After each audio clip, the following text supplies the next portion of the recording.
Last time on Dungeons and Dragons, our heroes headed deeper in after finishing up a fight. So you guys had engaged in the fight over the corpse of the Gorgon and finished off the combat, kind of having our poor bard replaced mid-go with our new warlord, who is also not here for the moment.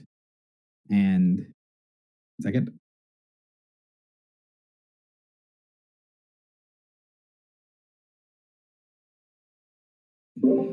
After that, you guys headed a little bit deeper in. Were able to see a cavern with the remains of a battle between some of the parasites and one of the previously seen chain golems. After figuring out that it might be a good idea to take the core, the central chain of the defeated chain golem with you, headed a little bit further in and met a ghost, met a warforged holographic image that was able to tell you whatever the dock master could tell you. So he was here to help those that were here at the previous docks. And the group decided to sort of ask the questions that they could, get the information they could about the layout of the facility, where they were going, that sort of thing, using this automaton as the information center, as it is so designed. It did reference, or did recognize, I should say, one of your members as being a steward, as being a warforged. And you all made the choice to not sort of pressure it or push it or try to break it to get it to tell you more details about what you wanted. We were able to find out that there were several locations on the map that I went ahead and tapped in here for that would be somewhat significant, at least from your discussions of it. So you had the command center and the crash ship and the vault. After a little bit more information and talking with it, you all found out about a place called The Brokerage, which is the home of the broker, and were able to make your way towards there to try to get some more support while within the facility, rather than having to fight not only the creatures that are here as part of the defenses of this place, but the invading creatures that you had fought on the corpse of the golem and have seen signs of being within as you move throughout the facility. So as you make your way up through the Fortress of the Iron Star, you all encounter another obstacle, a massive golem although in this picture it shows those are goblins or people attached to it, it instead had a bunch of pieces of parasites, some of which were still living, impaled on its body as it was walking around. The group decided that although they believed that they would be able to take down this monstrosity, that avoiding it and trying to not destroy things that could ostensibly be on their side was the wiser maneuver. With a little bit of effort, you were able to take not too much damage and avoid the combat with the golem and begin the pursuit. The golem, while not fast, is inexorable and decided to pursue you on your path through the area. And after a little while, you ended up having a walking roadblock behind you, while things would not be likely to come after you due to this creature's inexorable pursuit. It did mean that stopping or slowing down or deviating from your courses and getting lost was going to be extra dangerous. However, the group was able to successfully make it to the brokerage without any major problems. And once at the brokerage, we're able to find a couple of things. One was that the creature would not enter the area. Once you were in the sort of carved stone region that is the part of the Fortress of the Iron Star, the building is connected to this stone outcropping, and this piece of the facility goes into the stone. You were able to look around, find some research lab material looking stuff, these huge containers and many different waterways of this strange glowing blue water-ish liquid, which was very cold. And after examining things for a little while, that is when the broker himself, or herself, or itself, made themselves apparent to the group. And we had a little bit of discussion about kind of who the broker was, what they were doing, what sort of things that they were willing to do, and what sort of contracts they would be willing to be brokered. Now, at the end of last session, we did have a bit with LeBron and Echo going over sort of the meat and potatoes, right? Of if you do want to make some sort of deal with this entity, what the deal would look like, what are the pros and cons, gives and takes, that sort of stuff. And the assumption is this is the point where I'm going to be trying to make up a little bit of the lost time that we had from starting late on 2 days. And the rest of the sort of conversation between individuals and the broker happened in character in the scene, but the actual specifics of it were handled between last game and this game through DMs. So what I would say is if you would leave the discussions of your all's deals in so much as the ones that we have not already discussed or extra details that you guys have to be something that is in character. I'm not against you guys sharing, but I do want you guys to share as your character would share if you decide to do so. So that was the end of last session, and the beginning of the session will be sort of the conclusion of the encounter with the broker, and then we'll go ahead and get started. Is there anything from last session that you all feel needs to be brought up, that needs to be sort of refreshed upon before we continue on and go forward today? No, off the top of my really. head. Yeah. I think you got most of it. Yeah, that's pretty much what happened. 1 second.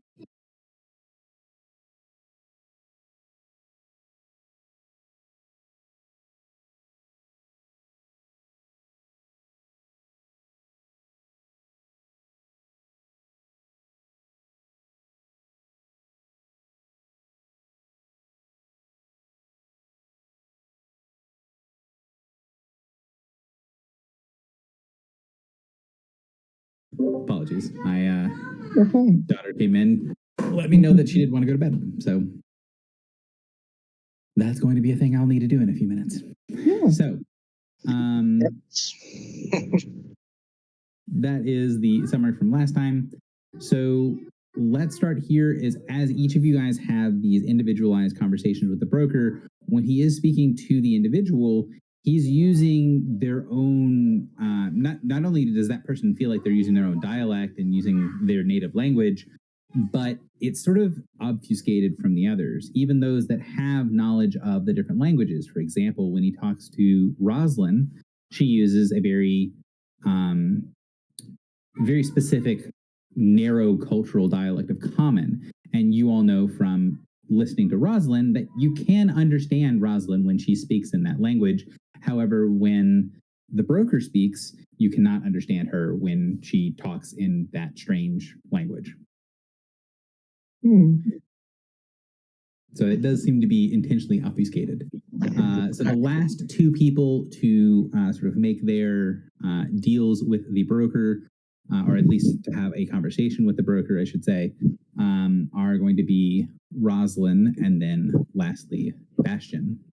And once the sort of deal or the discussion with Bastion is concluded, the broker is going to nod and do that same sort of kind of strange glitching in and out of reality movement where he just sort of blips in and out around. It kind of looks like teleport, but it doesn't have any of the same greater markings of teleport. The whole body doesn't change. It's just like it goes unfocused and then the creature is somewhere else. After a little bit of it moving around and looking at people, it does bow to the group. It spins that inverted pyramid above its hand, which then vanishes. And then the creature, after fully bowing, says, "Well met and well done. Contracts given, contracts bound. I will fulfill my ends. I hope you mortals fulfill yours." And then it vanishes. You're left in the room. Okay. Positive touches his clear palm. That wasn't so bad. The Dr. Pepper, your voice sounded very robot-y to me. I'm not sure if anyone else was getting that. It did to me as well. 1 second. Is this better? Much. Okay, I just had to reconnect. All right. So you guys are left in this strange room.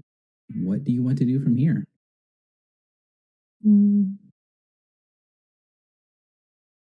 Well, that was an interesting experience. I believe the next part of our goal was to, Get on the good side of the things guarding this place. yes.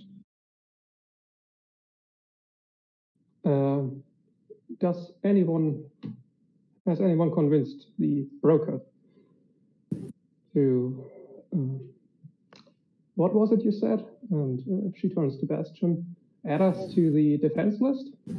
Yeah, add us to their IFF list.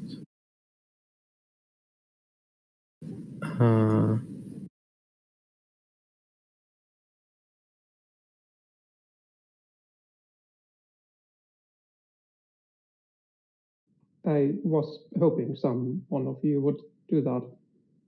That was basically what I asked. Asked for us to give us permission to be here. So we don't have to worry about everything and we can just get and leave. I also asked for something similar for help returning to the Prime. So the token that LeBron holds will be recognized as you all being members of the security forces of the facility. Yeah, I vaguely recall that being a thing, right? That was LeBron was the first one to asking us to be able to lead us around, right? Into the Write that on the Discord, yes. How do you whisper to someone in Roll20? Or do you mind if I just use Discord DM? That works. Also, you can /W space their name, or if you want to send it to me, you can always /W and then space GM. We'll always send to the game master only. All right.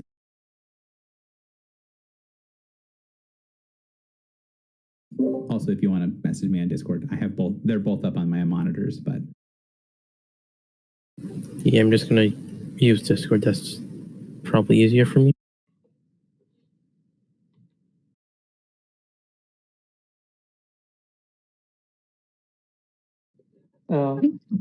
Question. All right, so I believe I have an idea of where we should go next. I think Valerie was saying they had a question. Oh, Or sorry. Eco. I don't know if that was in character or not, but yeah. It was not in character. Okay. I wanted to ask if my pact also entails a more detailed knowledge about the facility. So your pack did not give you more detailed knowledge about the facility. I gave you more detailed knowledge about the adversary. All right.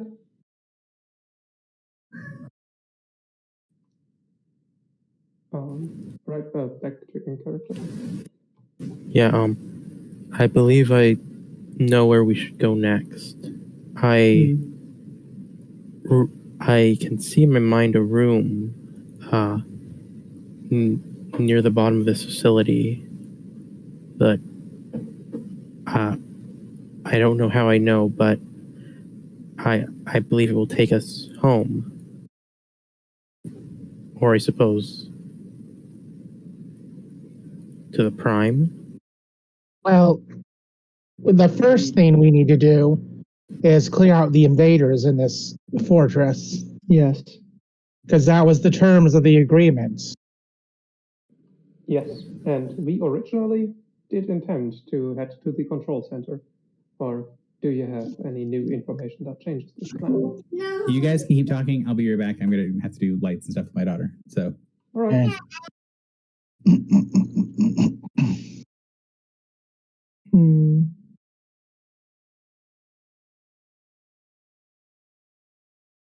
Well, if we need to clear out the facility, then we have our two destinations: the crash ship and the teleporting room. The teleporting room? Portal room. Sorry, trying to remember how Bastion would say it. Is that something I'm supposed to know? Do you mean the control center? No, it's a memory implanted in my head, presumably by the broker. Oh, that's new information. Sorry. Yes. The teleport room? What is that? I don't know the nature of it, but I can see clearly the room. And I know that it will take us to the Prime. Well, that's nice. Hmm. It is what I bargained with the broker for. Yes, but like she said, and Echo points to Margot, we do have a contract to clear out the invaders. At least I do, and I presume you do too. Correct. The terms of him helping me get home was to clear out the invaders. I need to fulfill my part of the deal before he fulfills his. That was not the terms of my bargain, but I will help with the clearing out of the invaders, as I may also need help getting to the portal room. Thank you. So I see no reason not to continue working with you. If you do not mind the question, what exactly did you ask for? I asked for help to return to my master. Oh, so what? I what feel does that like, do technically with your speaking, master? that isn't much. Sorry. Like- So what were you saying? You started first. Oh, I wonder what that is going to do if your master does turn out dead. Well, if it makes you feel any better, the broker's response to my request was that he would help me return to House Desang. That does sound good for you. I hope you manage to return home. Yes, so do I. My own deal was similar. Less so the returning, more so the being able to stay once I do.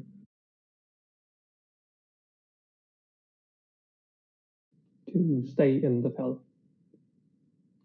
Not just the Fells, but the court I come from, yes. I see.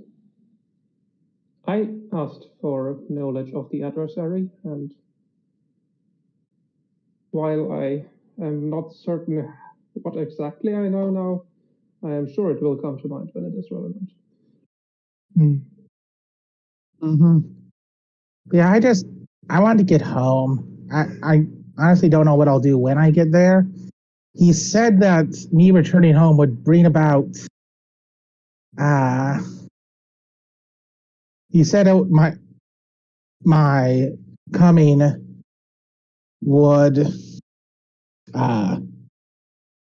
bring change to, power, apparently. And he gains from that, which is pretty interesting.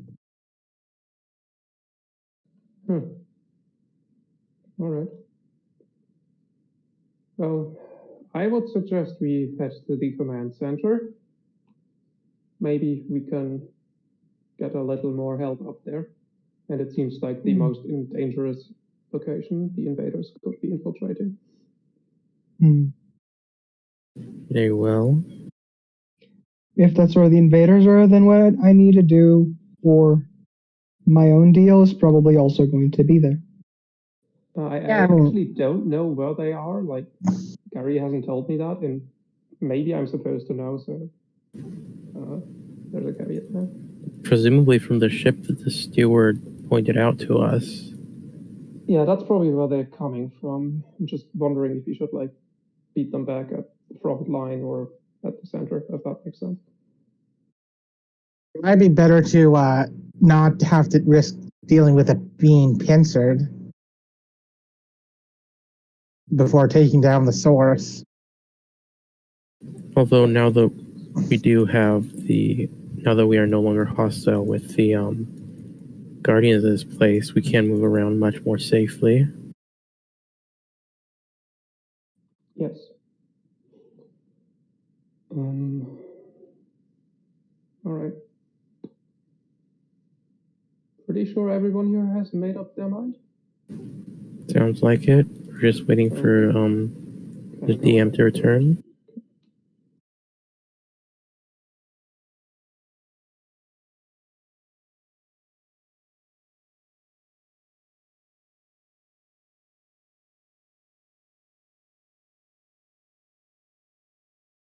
Yeah.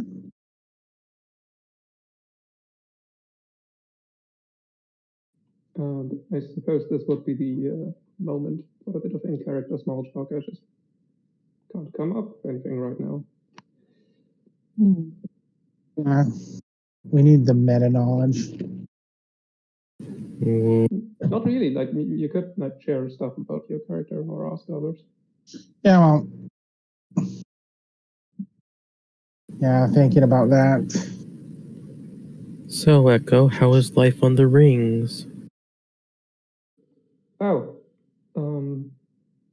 dangerous, I presume, and heroic. We fight creatures like these, which seem to be trapped up there, and according to legend, we fulfill an ancient purpose. I used to, or am, I guess, a soldier, fighting on the front lines and clearing out the everlasting tide of abominations. I honestly did not expect to see one of your kind outside of the rings. Indeed.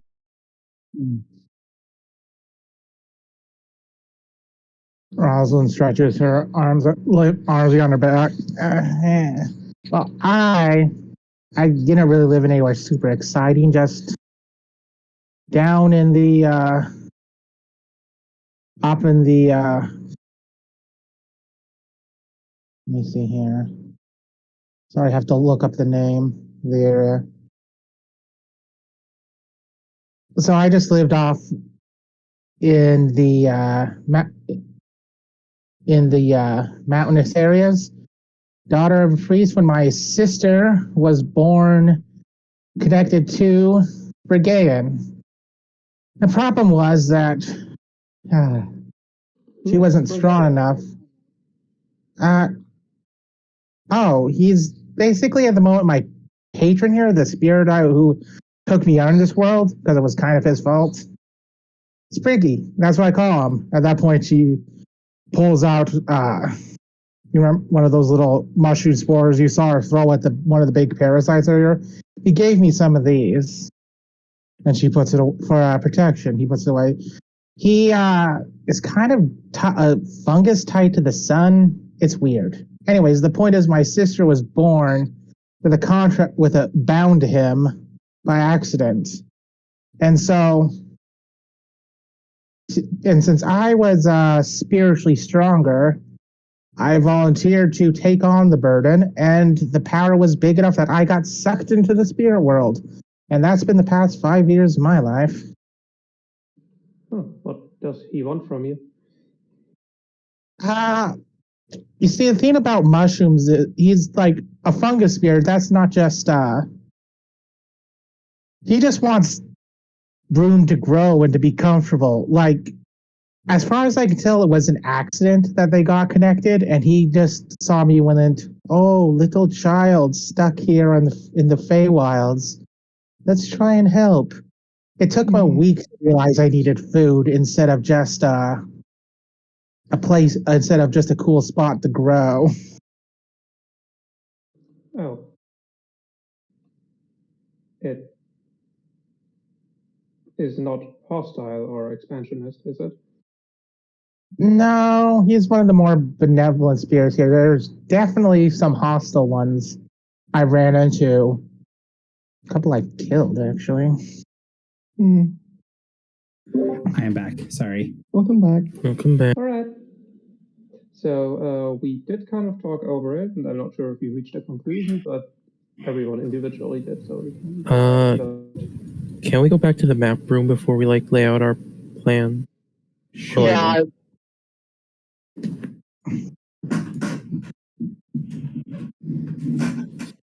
And so, yeah, what are the two spots that they're two hot spots of the crash shift and what else? The So- command center, the crash ship, and the teleport room were the options.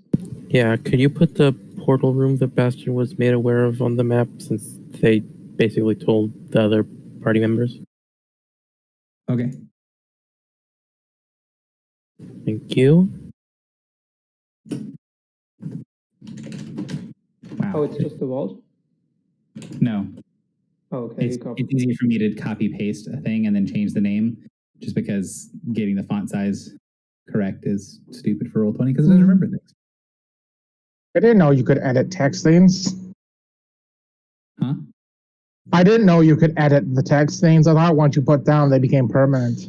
No, you can edit them. Okay. So you guys are here in the brokerage, and you know that there is a portal room that's sort of central to the area.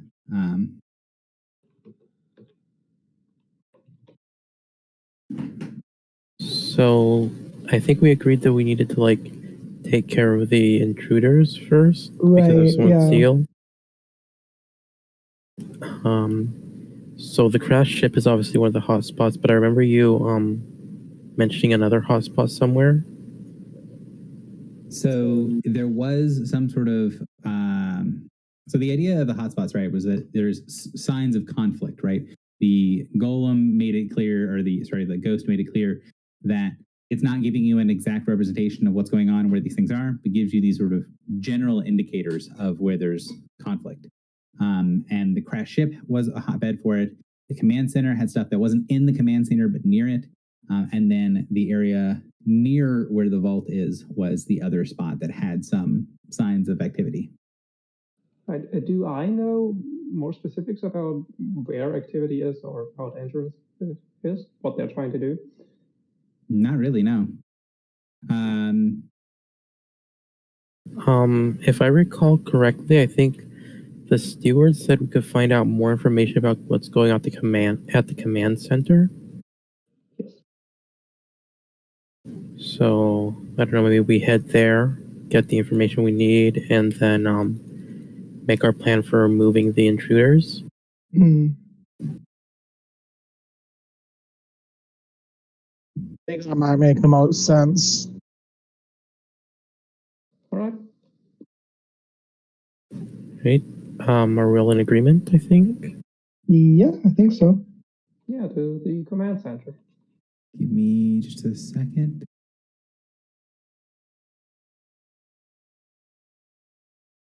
I'm trying to find I should have another handout for well, not a my notes for this are a little.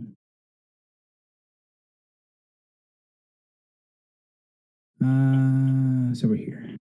Okay.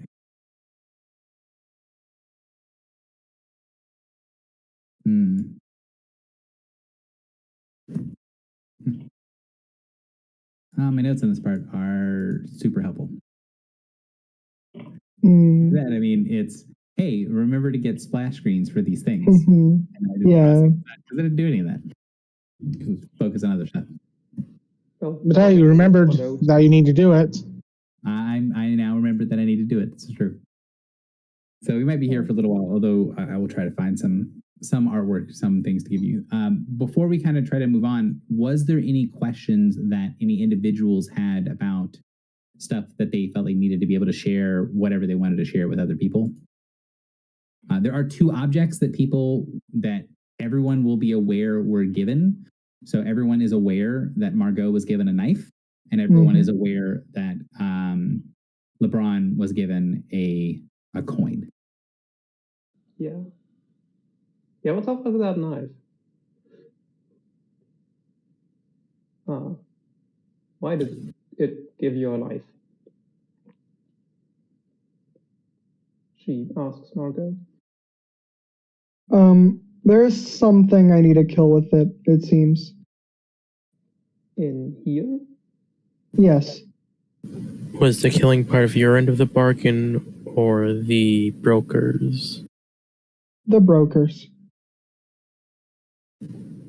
Indeed. Do you know what you have to kill?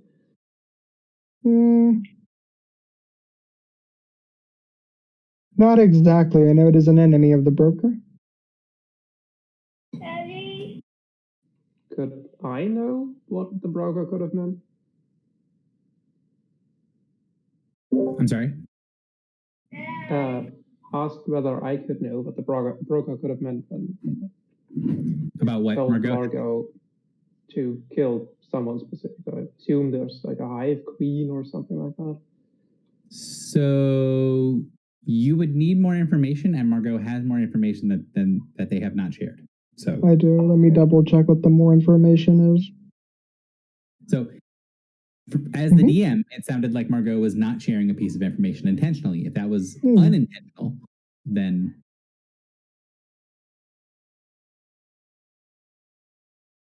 Just rereading.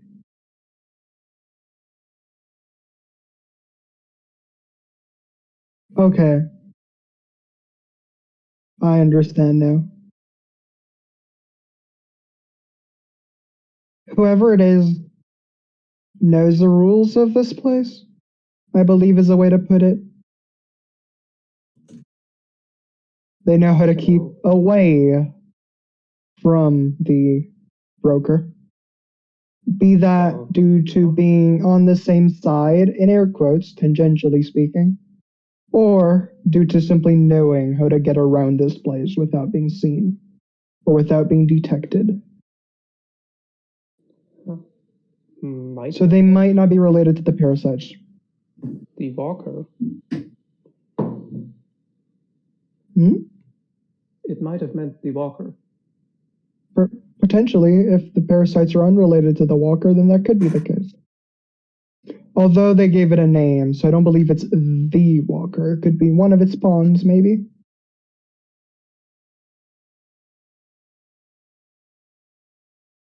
So the goal is still to go to the command center, yes? Yeah. So as the group heads away from the area where you were dealing with the broker, you see that golem that's still standing guard in front of that huge double-sided stone door. And as you get closer to the golem, you see that sort of greenish beam of energy come out from its eyes. It scans over you with those greenish eyes, and then you see it sort of shudder for a second, turn, and start to walk away. That's right. He better walk. Very nice. So the brokerage is actually very close to the command center. It is not difficult to make it from A to B. However, we just lost somebody. We lost Margot. You back? Welcome back. Sorry, I accidentally closed Discord. Oh, good. So it's not very far to get from the brokerage to the command center. However, in the process of going from the brokerage to the command center, you're going to get closer and closer to spots where there's been obvious, more recent combat. Throughout the facility, as you guys have been walking down the hallways, you can see scars and breaks and things that are worn, some sort of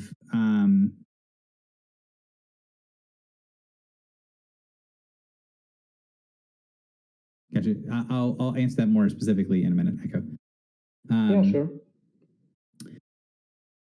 So there's lots of old scars in the Fortress of the Iron Star, but in this particular area, this is more recent stuff, more recent damage, somewhat like you've seen in the area in that intersection, the T intersection, where the golem was obviously fighting against some of the parasitic creatures.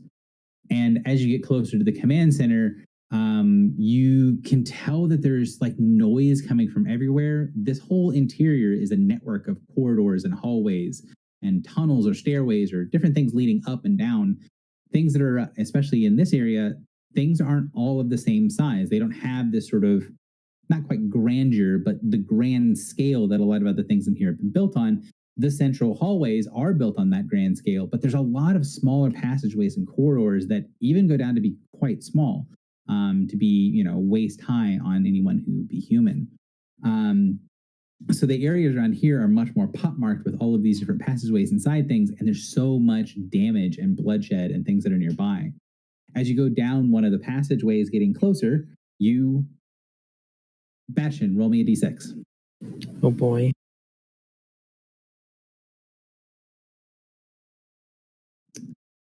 Four.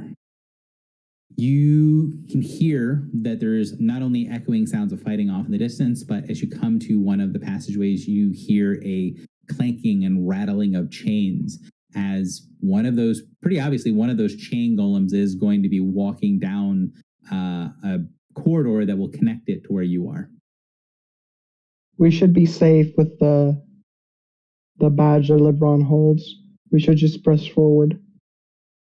Yeah. What's the point of making that deal if we can't ignore the big chain things? The deal does not entail that we like actually get to command them. They just ignore us, right? Not Yes. sure. Yeah, I didn't get power. He didn't say anything about giving them orders. But being safe from them will probably be enough. Yeah. Mm-hmm. So as At you least guys for continue now. on, Yeah. you see from one of the very small side passageways, one of the chain golems sort of flow out of it and reform into much more of a humanoid looking shape once it's out. And it sort of crammed into that little hole and crawled its way through. And you see the creature orient on you. It doesn't have eyes, and it also doesn't have a face, but you get this impression of its attention on the group. And then after a second, it passes on and continues to look around. And you can sense as it's sort of flicking its chains going by that it's doing something. It's not just randomly flicking its chains around, probably doing some sort of minor magic or ability that it has of trying to detect or sense things.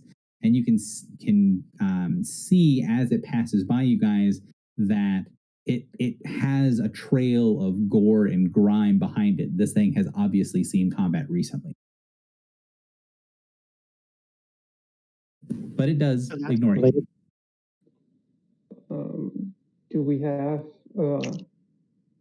like how sure are we that we are on the correct path, or should we investigate where it's coming from? Like it probably did its job, right?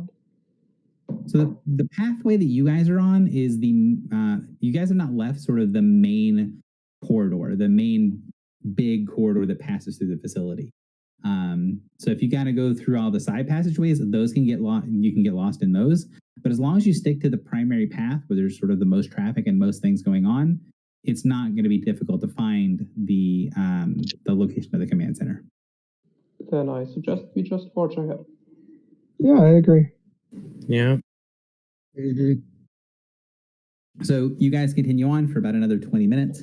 And the sounds continue to kind of, some of them get louder, some of them die down as the fighting is all around.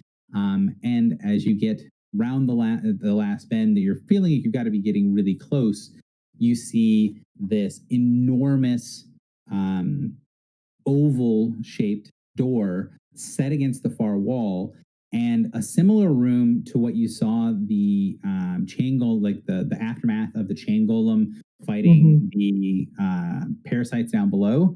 Although this area has very clear markings on the floor, on the ceiling, on all of the walls that are all curved downward and inward, that these markings on the wall are ritual circles and ritual markings, that this area is much more highly defended. This is much more high security than the area that you saw down below.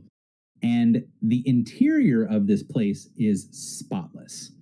You can see bits and pieces of creatures' body parts and blood and gore and stuff that's spattered around the entrance to the oval chamber with the oval-shaped door on the far side. But inside the room itself, it looks not only brand new, but completely clean. And there's nothing in it. Can I tell if the magic circles have anything to do with that? And if so, how and why the gore didn't get inside?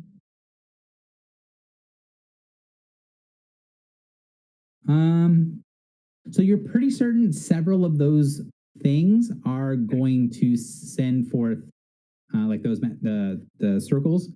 Many of them have words and have phrases and markings that are connected with, and the arcane signature of things that are connected with acid.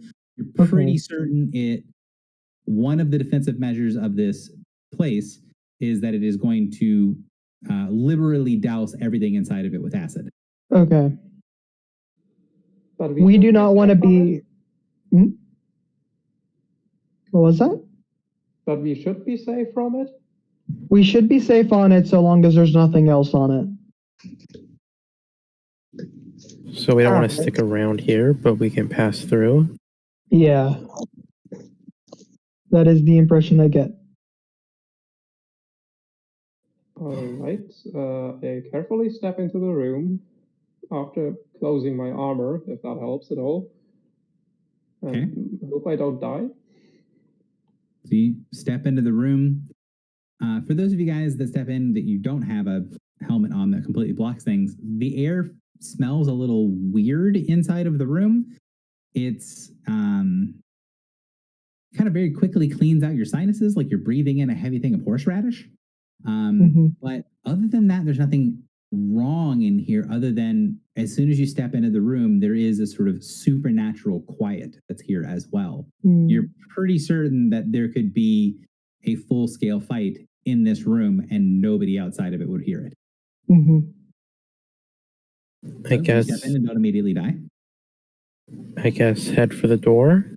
Yeah. Yeah, hustle to the door. So you head across the room to the door. It is a big oval-shaped door with two pieces that sort of spiral into one another to close. And as you get close, you can see where the two sides of the curved doors meet in the middle. There's a little triangular-shaped centerpiece that, as you walk close, depresses very slightly, glows a kind of a reddish, kind of a like red and yellow alternating, which makes it look slightly orange. But when you're close to it, you can tell it is two distinct things. It's a yellow triangle outlined thickly in orange, or outlined thickly in red, sorry. And it depresses into the door, and the door swivels open. When the door does open, it is like 40 feet across. When basically the entire opposite wall completely opens up, and you can see the interior of this area, and there are about 10 of those chain golems standing in a semicircle watching you. We should be safe. We can step in. As Bastion steps in, they will like in the Warforged language call out for a steward that might be here.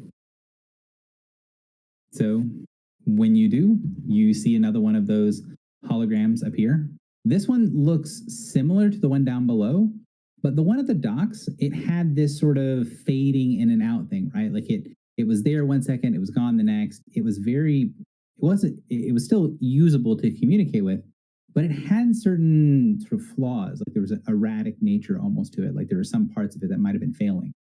This one does not do that. This one, when it appears, it looks solid and full to the point where it looks more like a complete illusion rather than a holographic image. It still is the same colors and the same figure, right? So it still looks like the same person basically, but it doesn't look like the holographic image here so much as it just looks like a full metal person. It looks like a Warforged that is standing in front of you that looks identical to the holographic representation down below.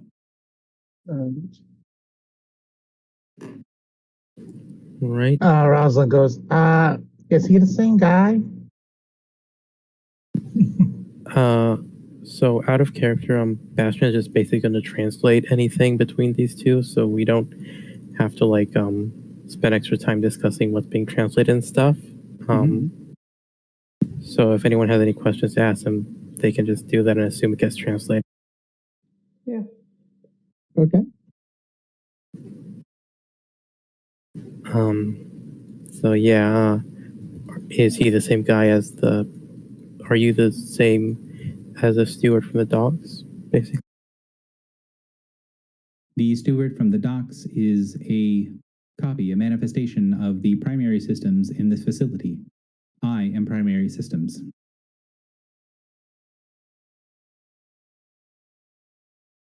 Okay, so he's your son. Rosalind nods in understanding. She doesn't understand.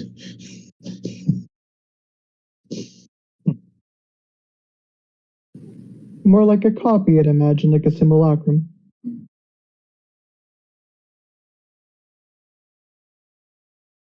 It doesn't respond. Well, do you know what Okay. happened here? Maybe I should amend what I said to say that Bastion's going to translate any questions or answers between the two. So, like, just inter-party conversation is not fed into this. Yeah. Right. No, I assume that is, but Yeah. In case you don't want Bastion to ask any questions, I would like to know what is going on here and why there are like all these parasites here. security has been breached. Security continues to be breached. The defenses of the facility are being tested by outside forces that it was designed to defend against. However, the creators have not come back to refresh our defenses in quite some time, so attrition has weighed a heavy toll on the defenders of this facility. It is currently under attack from several small forces. They are currently being held back, but I do not know for how long. Oh, we're here to help. Do you know if the several forces are allied with each other or are they separate attackers? This is not relevant to my diagnostics. Do you know what the strength of the attacking force currently is? The strength of the attacking force fluctuates. While it is within a obscurance, it is difficult to tell whether that fluctuation is up or down. However, many creatures have been eliminated since they have contacted security personnel. For how long has this been going on? So the creature sits there for a second and you see sort of a flash of something. It would respond almost immediately, but the DM needs a second. Mhm.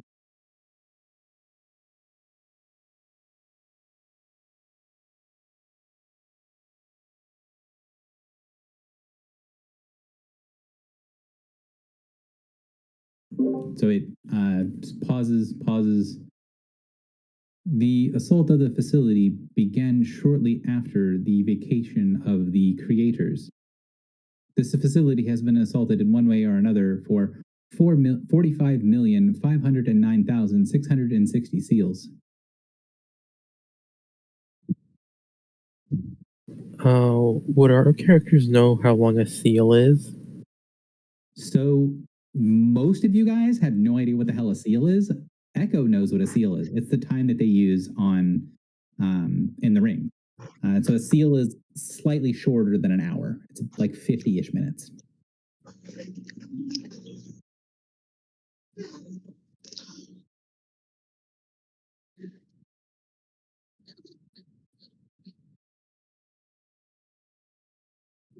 Yeah, Margot would just ask the group, like, does anyone know what that means?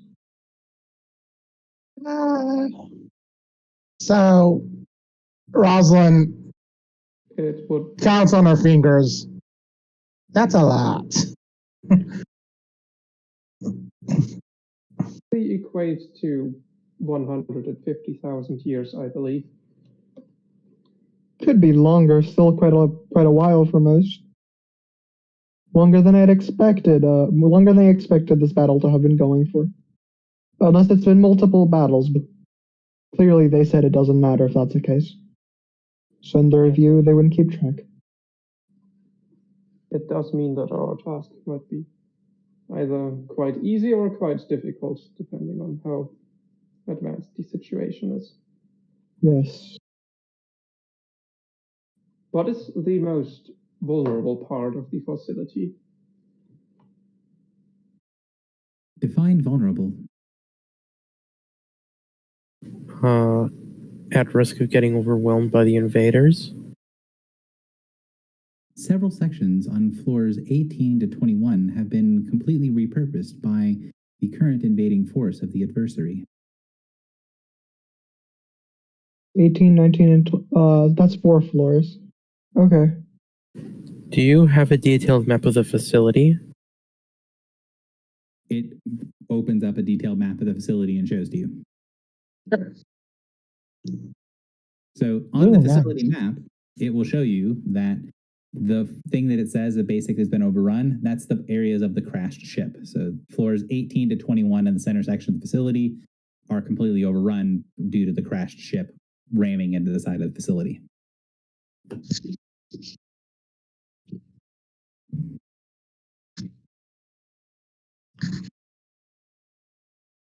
So it shows you that. And you can see there's one at the bottom on this, like if you're looking at the map that's here, the bottom right, the whole section of the facility where the vault is sort of static. Like it's there kind of, but it's the only part that's fuzzy. Everything else is crystal clear. Does Alright. the ghost know what is down there in the vault? Is that what you're asking it? Yes. Sorry. The contents of the vault are varied and not strictly related to security personnel capacities. You get the impression that it probably knows some or all the contents of the vault, but it's recognizing you as like security guards and it doesn't know why you need that information. Have the invaders assaulted the vault? That was what I was going to ask. Go ahead. Go ahead, Bastion. Yeah, have the invaders assaulted the vault? Successfully or not? The vault has been unsuccessfully assaulted 1,354 times over the course of my tenure here. Is that more or less than usual for areas in this facility? It is currently a active time in the assaults of the facility. The areas around the vaults are obfuscated. Facility is not able to recognize security personnel or enemy combatants within the obfuscated area. This is not a tactic the facility is used to countering. The adversary is using something that is beyond my capability to pierce. To the rest of the party, or it might be something else. That's annoying. Could be the walker, or whatever you're to kill. I imagine the adversary and the walker are one and the same.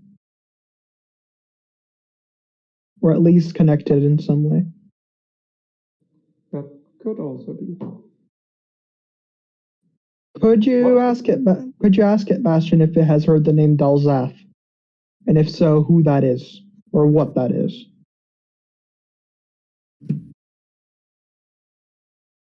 So if you do that, it will say, the name Dalsath exists in my records in several places.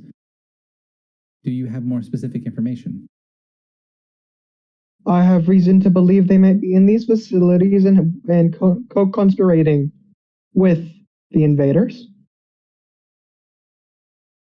So it might be necessary to remove them, whoever they might be, or whatever they might be. It is not my position as maintenance of this facility to make predictive assumptions. However, the records of all of those listed with that name would be creatures whose normal lifespans would not continue to persist throughout the years from which they were entered into the record until now. That seems like a presumption and an assumption, just like you said you wouldn't be making. Yes, basically what it's saying is saying it can see the records and what races the things are. Yeah. Like it's beyond their normal lifespans, so it's not sure it can be helpful. Hello, Okay. I'm back. Welcome back. Welcome back. Hi. Yeah, Margot would shrug and say, like, I've lived at least 3 times what my lifespan should have been. So it might still help. Whatever knowledge you have. So the creature or the image shrugs, and then you see it gesture towards one of the walls. The golem sort of slide out of the way, and you see this huge blank wall get projected. What at first just looks like a blue like cover, like a filter, but as you get a little bit closer, you can see it's not just a bunch of blue lights, it's thousands of names. Oh wow. And in some or all of the names, or in some part, either the first name or some part of the name, you see Dalsath repeated many times on the wall. Interesting. Okay.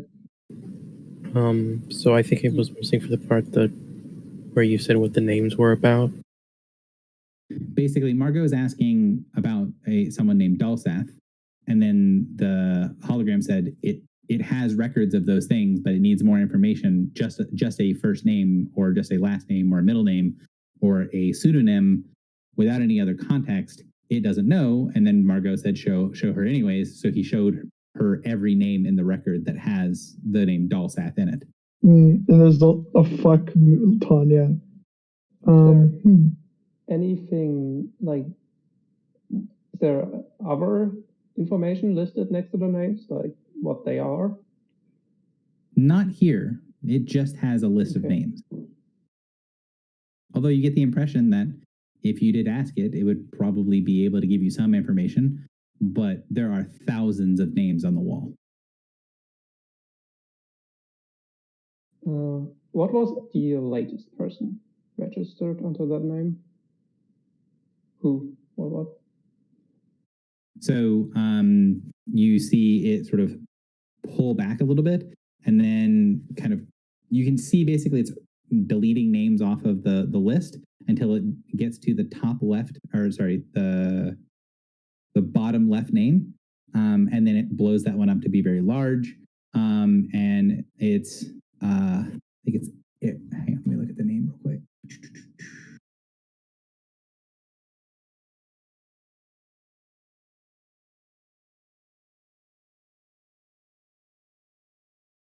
So it's Erget Dalsath Mandran is the name that's on the wall, and then you see the underneath it a bunch of so it shows the name, and then underneath it shows a bunch of other things that are written in Abyssal, and then has arrows drawn to it.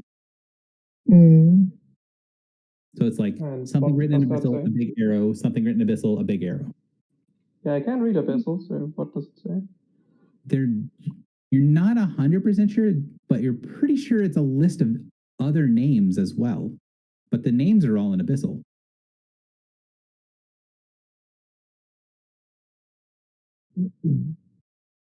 That is. So imagine this sort of random hitting is Abyssal. That's what's below the guy's name. All right. Can the creature sort of explain what's listed here? What do you want to ask it? Basically what these abyssal names mean. My records do not contain the etymology of the names of members of the facility and their allies. Are these names allies then? Each of the names listed had priority access to the vault, or else they would not be listed as possible transfer targets. Transfer for what? Erget Dalsath Mandran. Who is Erget Dalsath Mandran? What are they? So Who and what? Yeah. It says Erget Dalsath Mandran was listed as an individual of Eladrin and Elven origin that lived, and then it gives you a date, but the date doesn't make any sense to you. It's not even, it's far enough back that you guys don't have any reference point to it. Okay. It gives you the date for it, and then it said live from this date until this date, and then it said upon its death, its essence was passed to, and then it says a name in Abyssal.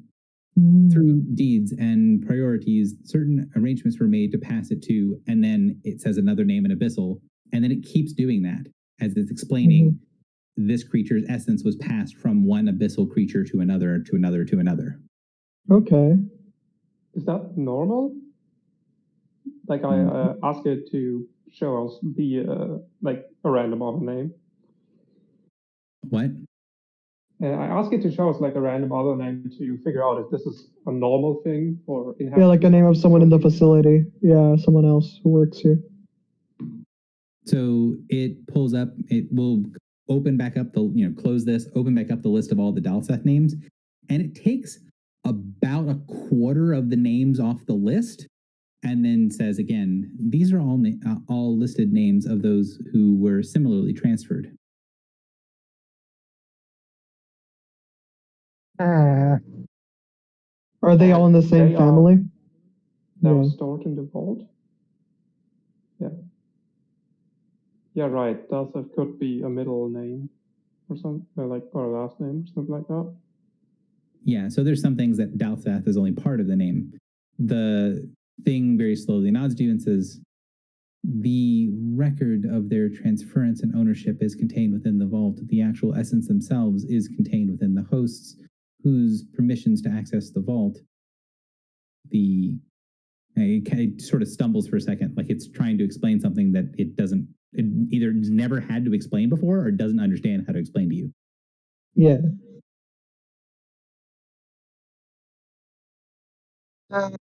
It says all of these things are things that have their essence or the record of their essence moving from one host to another stored within the vaults. I don't think he knows where your target is. Like, and the information he's given us, I don't get it at all. People moving to the vaults, transferred. I do understand. It's like the concept of their bodies being swapped and changed, but the thing within the person is still the same. In a place like this, I wouldn't put that out of the question. Yes. There Would are it be no possible to- permitted within the sanctity of the vaults. Any organic material within the sanctity of the vaults and the areas around the transfer would be removed.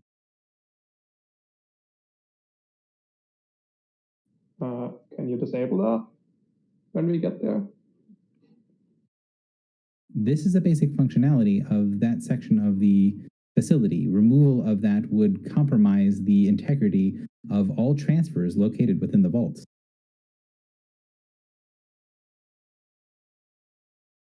So from the names which are written in Abyssal, would it be possible to figure out, like, I'm not sure how Abyssal exactly works in this setting, but do these names like have any magical properties from which you might be able to work out what they actually mean? Like, are these obviously demon names or are they just names? So, let me look.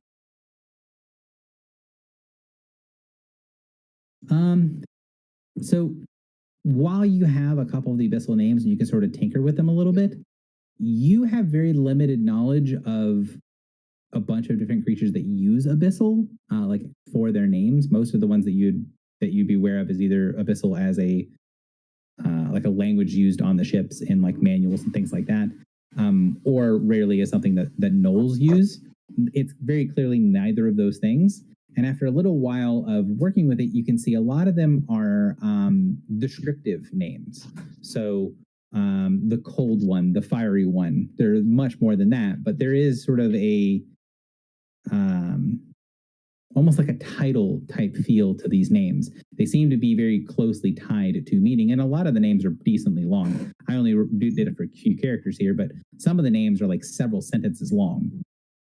All right. Describe that to the others who might be more versed in Arcana or history or might know more about that, because I'm probably kind of lost. So if Gecko was here, he would then be able to make a check. I'm going to assume that he makes a check because I don't want him not being here to be something that you lose you something, but he grips that coin a little bit harder and he would say, these are the names of devils, different devils.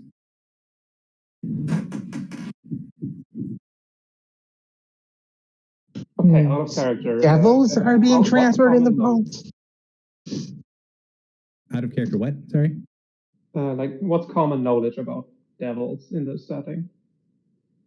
Basically nothing. Like, there are some evil things called devils that exist that don't exist in the mortal worlds. They're outsider evil creatures. That's about what you know. They're evil.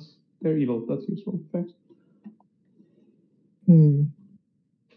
So this vault was used to transfer evil creatures that aren't made of flesh. Is that something that's being translated to, or is that a question that's being asked to the facility Well, if he wants to translate, that was Rosa making an in-character thought. I believe the souls of the occupants of this facility, mayhaps the creators, are somehow being transferred into devils. Yes, that is what I Do understand not as well. know much about devils, but it sounds like a bad idea. Anyone have more knowledge about devils? I do not, but I have a handful more questions that might help with this. They might not seem like they will, but they might. The first one, Bastion, could you ask it what determines if something is an organic material and would be destroyed upon entering the vaults? Is it life, or is it what it is made of? So it would state that or it would give you actually a very technical definition of organic, plant life, animal life. Okay. It's not going to use the same terms as a carbon-based life form. Yeah, of course. Yeah. Scientific. It will give you something that's equivalent to that. So anything that's living or once living would qualify. Once living. Okay, cool. That was the part you wanted to make sure, the once living bit. Okay. The second question. Wait. How does it? Do Warforged count? Yeah, I was about to ask, like, do Warforged count, and what is a detection system within those vaults for whether something is made of material components or not? So to answer the first question first, the facility has wards and rituals designed specifically for the maintenance and cleanliness of the sections of the vaults that contain the individual essences that were mentioned. The specifics of that ritual are not needed for security personnel. So basically, there's some magical sort of automated system that detects this. Okay. The second thing is whether a Warforged would count, or the question of whether a Warforged would count. It says stewards are usually exempt from security protocols. However, you, steward, have some contaminants that might be cleaned off of you if you are to enter that area, because you have like stuff growing in Bastion. So Yeah.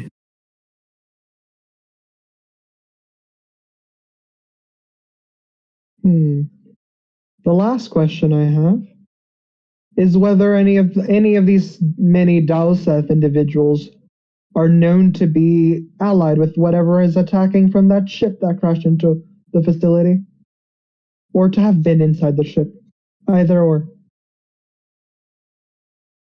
So the kind of huge list comes up again, and then most of the things are taken off of the list.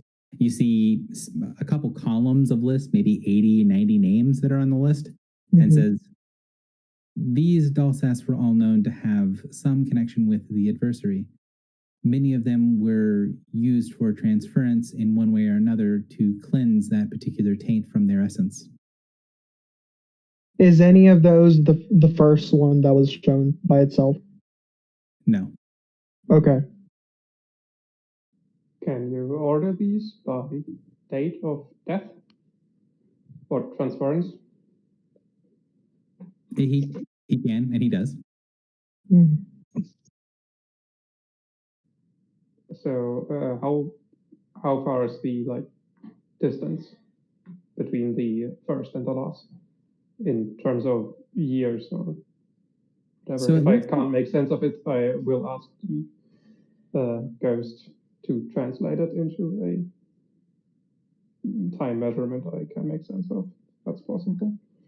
So while you don't understand the time markings that it's using, right? So it's using abbreviations and calendar that you're not familiar with.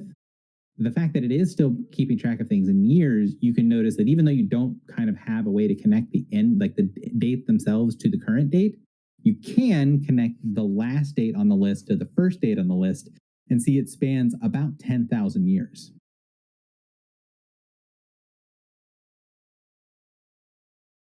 How old is this place? So he would give you a response. Yeah. He would give you a response in seals, but he would give you a response.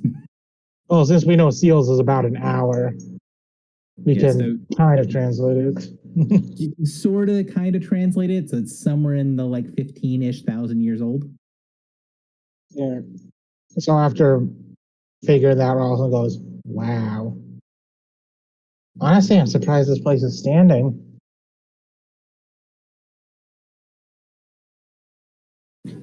Are there any other questions we need to ask the thing?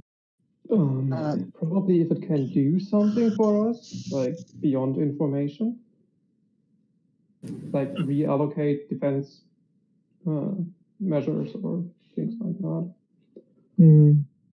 I wanted to ask it if it knows about the broker. Is that what you want to ask? Yeah, that's my last like actual question, but yeah. And yeah. The naming of the individual that you have invoked is something that is familiar with the facility. It is able to fulfill the portions of the ledger that would not be normally able to be fulfilled by one or the other party. Is it connected to the devils? You see the thing kind of confused look at you. I do not understand this query. Is the broker a devil? Yes. Good to know. Whoops. Are any of the many Dowseths on this list known for having had previous altercations with the broker? You see the list kind of fade for a second, and then one name appears on the list. This individual had an altercation with the broker. Yes. Do you know where this individual is? This individual does not exist. What does that mean? Are they dead? You see the automaton, the image, it opens its mouth and you get the sensation that something happened, but nothing, you don't hear anything. Interesting. Seems to have been wiped from the memory of the ghost. It does seem to be the case. Or it might be hidden. Well, would it be possible to like tinker with it to like restore the database? I don't believe it's an issue with the database. From what the broker told me, not even the broker knows where it is. all right.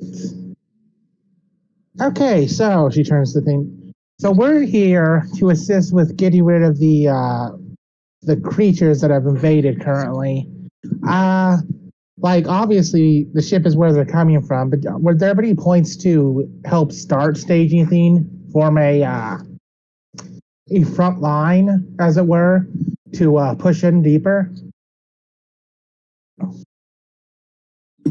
Senior security personnel could order reallocation of resources. However, no authorized senior security personnel continues to exist. You see a weird sort of like, it disappears for a second and then reappears. One of the few things that make it sort of feel like a hologram. And then the illusion continues. Your signatures read as security personnel with authorization to reorganize and redeploy security within the facility. Ooh, that's convenient. Yeah. So that means actually we could have the main security form a distraction on one end, while we get into the ship and smash whatever's causing them to come out. Yeah, there are probably security forces that are like not doing anything useful, like the chain golems at the entrance, that could be actually allocated in like much better place. Yeah. Okay, I think we need to get as much information as we can about what's going on before we like reorganize their defenses at all. Yeah, There is something out that's. of character, like Mhm. what do I know about what they want and where they're probably headed? So the stuff that you have before, the way that the broker's knowledge is going to work with this is like if you see a creature of the adversary, you're gonna know. You're basically gonna have like the best monster knowledge check ever, and I'm going to give you many of its abilities. I'm just going to send them to you. That's the way that it's going to function, at least in the mechanical part of it. Now, as far as general rules and stuff, if you contact one of the creatures, if you have something from it, you can sort of figure things out, but you don't have any base knowledge, right? So it's the idea of like you don't have any recon about the adversary in this specific situation. However, if you are informed about what they're doing, you would be able to say, all right, I've dealt with them enough in the past. I can now use that to go forward, right? Does that make more sense? Well, sort of. I mean, I know kind of what they're doing. Like they are like coming from a ship and doing something here. Yeah, from your knowledge of the way that they tend to work, they tend to have a very specific goal in mind, and they tend to focus on that goal very heavily and only do secondary goals if it goes after a primary goal. Most of so does the map like show like a line, or is it more like a circle that's expanding, where it's showing the red dots? So it shows that there has been a lot of fighting around the crash ship. However, there is a significant amount more resistance and fighting and stuff, damage that has happened between the area located on the map as the crash ship, between there and the vault. Yeah, that's what I expected. Yeah, they're trying to get to the vault. There Okay, is so- something that doesn't sit right with me. We were told, and Margot is like, make sure that Bastion is not going to translate this. She would mention that first. When we got told to come here, we're told we would have to sack the vault. So either the people who had us come here are these parasites, which wouldn't make sense as they attacked us, or there's a third party that we haven't found yet. It could Perhaps be. you should ask it about the last Queen of Summer. Maybe that would be a good idea. It could be that the thing that called us here was the leader of these parasites and doesn't have a particularly strong direct control over them. Wait a second. Okay, give me a moment. Do we remember the exact things that were said about when we were going to come here, like the cold heart or whatever it was? Yes. It is in our handouts, I believe. Okay. Let me check that. It is. You guys should have a handout for it because your characters cannot forget the thing that was said. Man, I was pretty sure I gave you guys a handout for it, but Yeah, I don't actually see it. Yeah, I don't see a handout for that either. Yeah. Gomager's aid. 1 second. Because from what I recall of that, they sounded a lot like what these devil names sound like.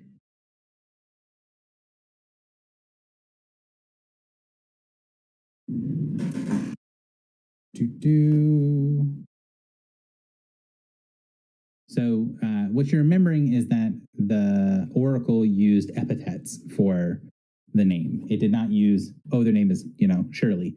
It said the spear that drinks the heart's blood of winter. Yeah, those sound like these devil names that we just saw. The question is, who was pulling the strings? And the answer is the flaming vanguard who would drink the heart's blood of winter. And then how does the entity intend they return? And then the rusted star holding death without and fire within.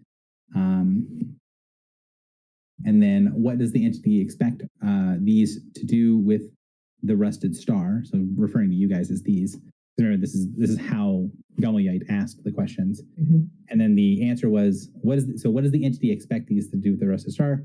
And to loot the Elendari vaults and then return to the prime. And then you guys had the thing of what is the greatest entity who would oppose us in this task? It was the last question that you asked. Could I translate these to Abyssal and check the database for them? When you say translate these, do you mean the answers that you got from the Oracle? Is The it flaming vanguard who would drink the Who would drink the Hard blood of blood? Yeah, I typed. yeah, Yeah. those. Like Margot suggested, those might very well be double names. So are you basically just asking the facility, like, does this exist in your databases? Yes, in Abyssal. So the creature nods and says, of course. And then it does that same thing where it says something, but nothing happens. And then it says, exists within our databases. Also, isn't the Elendari vaults different from the vault in this structure? I seem to recall that being told to us at some point. So the confusion with the name, the Elendari vaults, is the name of the Elendar. It's a river of energy. It's a thing between two planes, and calling something the Elendari vaults doesn't make a whole lot of sense. Well, from what It's we starting to learned make right a now, it would lot be- more sense now. Yeah, exactly. There's a plane of devils or something, I would presume. So just to be clear, my query for these names didn't actually turn out anything useful. The facility said it does recognize the name that you use, though. Yeah, we should ask it if it knows anything like specific that it could tell us.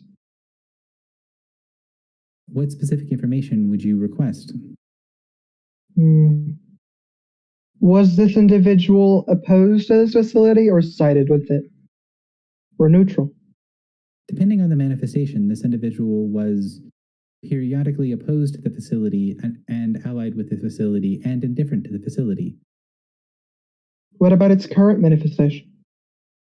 The facility does not have any knowledge of a current manifestation. What of its most recent manifestation? The most recent manifestation had little interaction with this facility. Some of the members were able to exchange currencies with the previous manifestation of this individual. What is this individual? Is it also a devil? This individual is the least of the Queens of Summer. Wait, what?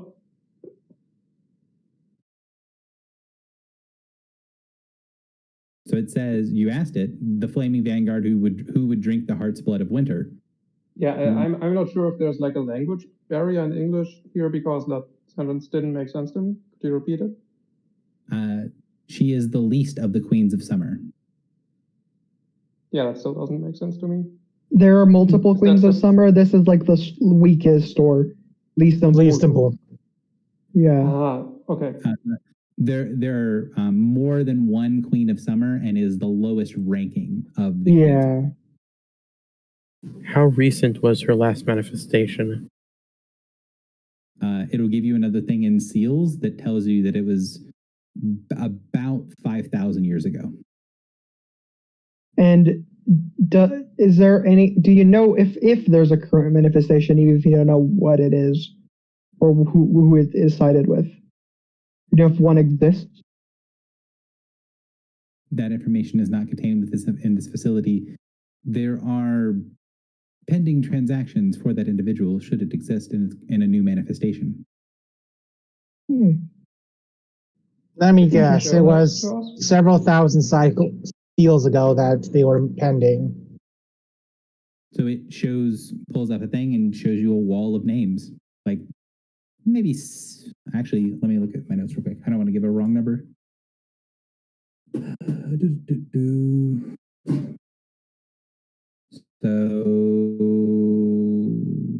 it gives you a list of about 3,000 names. And if you filter by Dulce, Yeah. There are probably a couple within that. I don't actually have the list, but it would make sense that there might be one or two of them in there.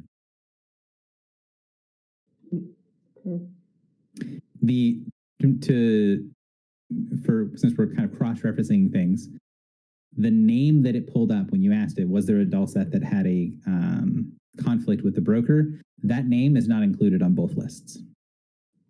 I see. So does this mean the Queen of Summer is a devil?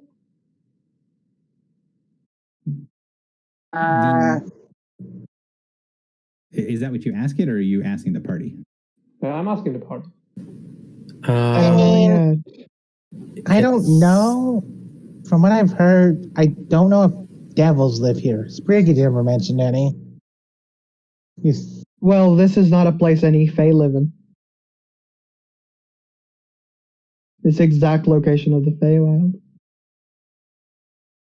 What is this facility's purpose?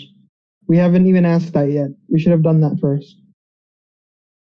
This facility is the completion of the contract of the Celia Accords. And what was that contract? The contract of the Celia Accords governs the nature of immortal creatures and the transfer of mortal souls between immortal creatures. This facility was designed to be a bridge between this plane and the home plane of its creators. And what is the home plane of its creators? It says something, but there's a blank there. Another word or concept that's been removed. Who was it? Who were the people bound by the Celia Accords? No peoples were bound by the Celia Accords. The Celia Accords would not apply to any things labeled as peoples, as those by necessity are mortals. Okay, what immortals were bound by the Celia Accords? No mortals are bound by the Celia Accords. You said immortals. Oh, sorry. I thought you said mortals. So it says, all mortals in good standing that have proper natures and protections against the adversary are bound within the Celia Accords. Does this include vampires? Or are they considered immortals or something else? Vampiric Accords are considered part of the Accords. Well, that was an aren't, right? And they are not. They are. Okay. Very well. And what would a member of it do to invoke these accords? If you believe that there is a breach of the Accords, you would invoke the enforcer of the Accords. However, this facility does not have the capacity to do so. We can submit a request for an invocation of the name. However, that would be very difficult as the local invocation is located within the vaults and we do not have access to that area at present. Well, we, as you mentioned previously, all of us here have clearance to reorder and reorganize the protection and defense of this place, correct? Sorry, someone was talking to me. Oh, that's okay. Repeat the question. Yeah, our group here, as officers, security officers of this place, have the clearance to reorganize and swap around the various forms of security in this place, yes? You said so yourself. Deploy most of the facility's defenses, except those that would violate the integrity of the facility itself. You see, so 3 things light up on the map. Right, so since we know the creatures are probably focusing on the route between the crash ship and the vault, we could probably get away with just allocating everything there. Since the rest of the facility seems to have kind of lost its purpose, if that makes sense. Yes. I mean, my voice to leave some of them out to contain stragglers and stuff. No, I agree with Eco. Yeah, sorry. Real quick, I mean, we could order them to surround the ship, like some of them. That would make sense. so when when you said yes, you have permission to do this, and it clarified that you can do most of it, it does show on the map that the area around the brokerage, the area around the vault, and the area around the perimeter of the entire facility, you do not have permission to rearrange those security people. Or maybe What was the perimeter is like, the third one? You said perimeter. Okay. Or we could just like order a mass assault on the crashed ship and help there as well. No. Our goal here is to get to the vaults. That's how we return home. And we were supposed yeah, but if to deal with the if we adversary. deal with whatever's in the ship that's making the pet things come out, then we don't have to worry about anything else. I mean, also, we made a deal. Also, we don't need to go through the vault to return home. We have the portal room. Our deal expires the moment we clear this place, correct? That is when the deal to be seen as its protectors would expire. So what we do is make sure they will be able to clear off these invaders by themselves, and we leave while they do it. We just give them a push in the right I think the direction. thing is that, from what it sounds like, they're able to infinitely come out of the crashed ship. So we need to stop whatever's in there in order to do that. Yes, but we don't have to be the ones to actively do it. If we can figure a way for the golems and other forces of this facility to do it themselves, all we need to do is figure out how that would be done. And once we do, we tell them all to do it, and we head down to the vaults ourselves. Have the golems ever attempted to attack the crashed ship? The ship has changed the working parameters of the constructs within the facility. They will not attack the damaged parts of the facility without specific security overrides. So Then let's override those now. It'll translate that a little bit for you, because it would use better explanations for you than I would have, but I don't have a great way of explaining other than giving a summary from the creature's perspective.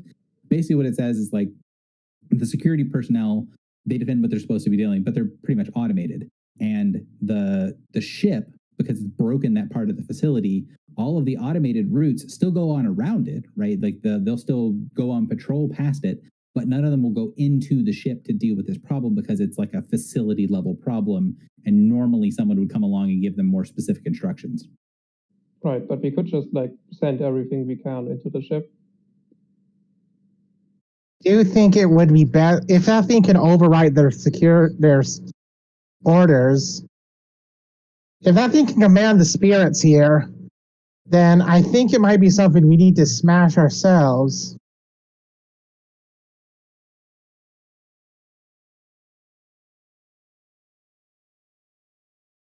And also goes, and I can't get my half of the bargain until I help them.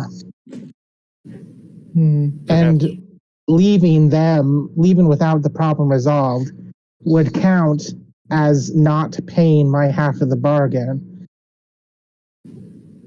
Perhaps we could use the golems to clear away to the ship and then enter ourselves to see what the problem is. Yes, so long as we can give them the opening to destroy it themselves, that should Why be are you enough. so obsessed with not doing taking care of the job yourself? Have you, Rosalind says to her. Because, as I have said, our bargain was to have safe passage while this place needs the protection. As soon as it doesn't, that safe passage is gone. And then we won't be able to get to the vault at all. That is not what I bargained for. I bargained for I would help them remove the threat, and then he would help me get home. Your bargain to get home, was it only for yourself or for all of us?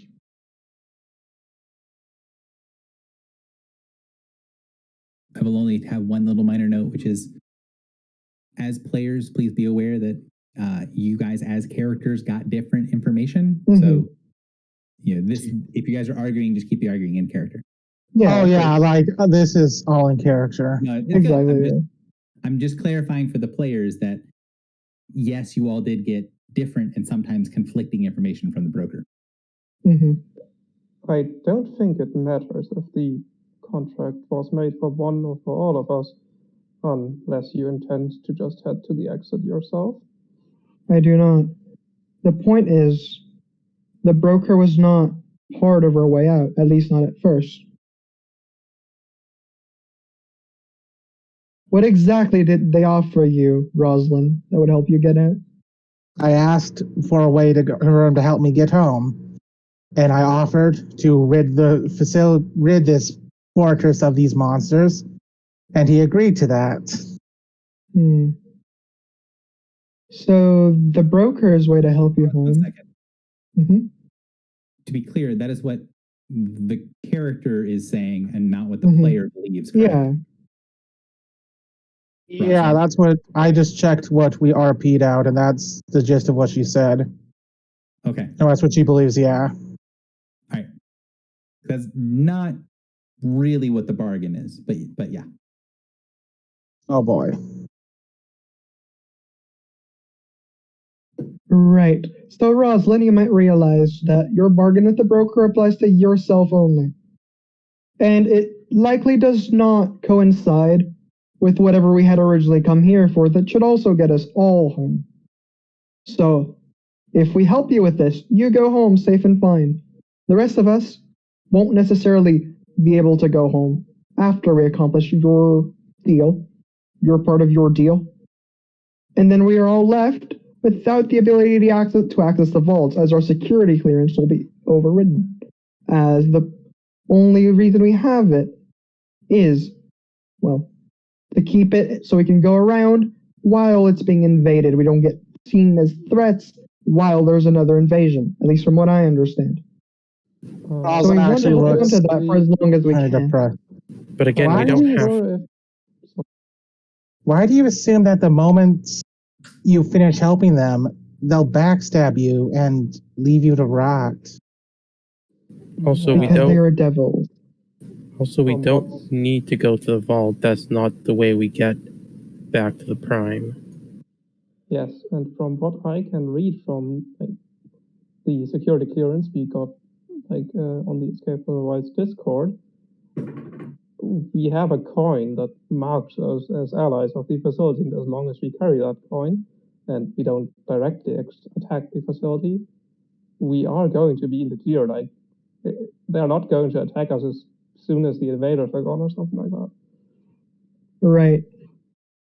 I suppose that's a fair point. Perhaps we could ask the steward to clarify when our security clearance will expire. Yes. That would be a good thing to ask. You are recognized members of security as long as you hold the coin. Will the coin ever expire?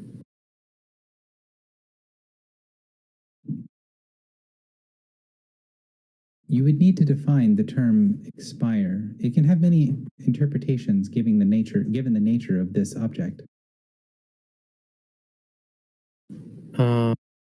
Will the coin ever cease to mark us as members of security? Should the coin run out of residual currency, it will lose worth, and if it is no longer worth any amount of energy, it will not be registered as enough of a significant energy source to designate yourselves as security members. It is possible. And how long will this currency last? An estimate? Currency is used. How is the currency used? The coin contains several pieces of different essences bound within different locations, some of which are bound within the vault. The gathered currency and favor within the coin will allow a user to alter reality around themselves.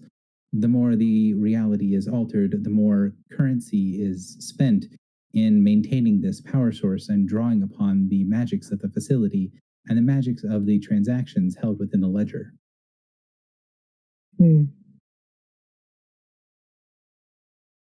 Does anything we've done with you so far constitute as one such form of removal of currency? Any of the questions we've asked? I do not exist in a state that can accept or give out currency. Good. Does reordering the defenses of the facility count as a form of detraction of currency? No. Would using the coin to temporarily make us immune to the destruction of any organic material within the vaults count as deduction of the currency? As they can alter reality, as you said yourself. Reordination of reality within any part of the facility or outside of the facility would deplete some of the value of the coin. Good, thank you. We have our way in for when we need it, she says to the others, not to be translated. The last bit. And importantly, we know that it's not going to expire as soon as the threat is handled. Yes. So we should be fine. Hooray!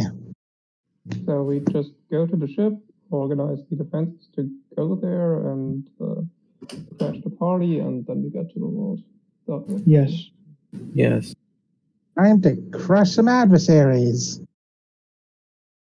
So you see the facility manager look over towards you. Do you wish a preliminary battle report for engaging security personnel with the damaged pieces of the facility?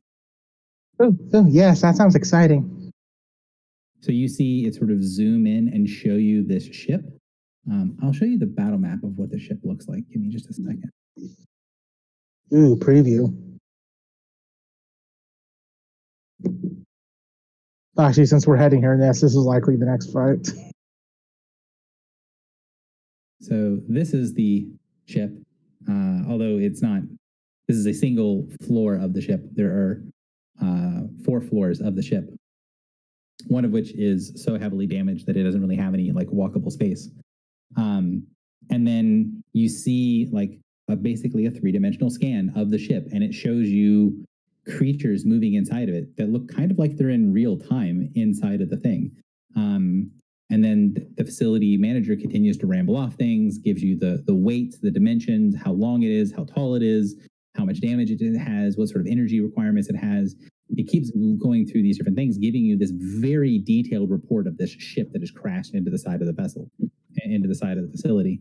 And then as it goes, it says there are currently 211 or possibly as many as 230, depending on definitions of life, living individuals that are designated as enemies at the facility located within inside. The facility manager would request the presence of at least 6 security golems in order to properly persecute a cleansing of those floors. And how many are currently available to be moved around?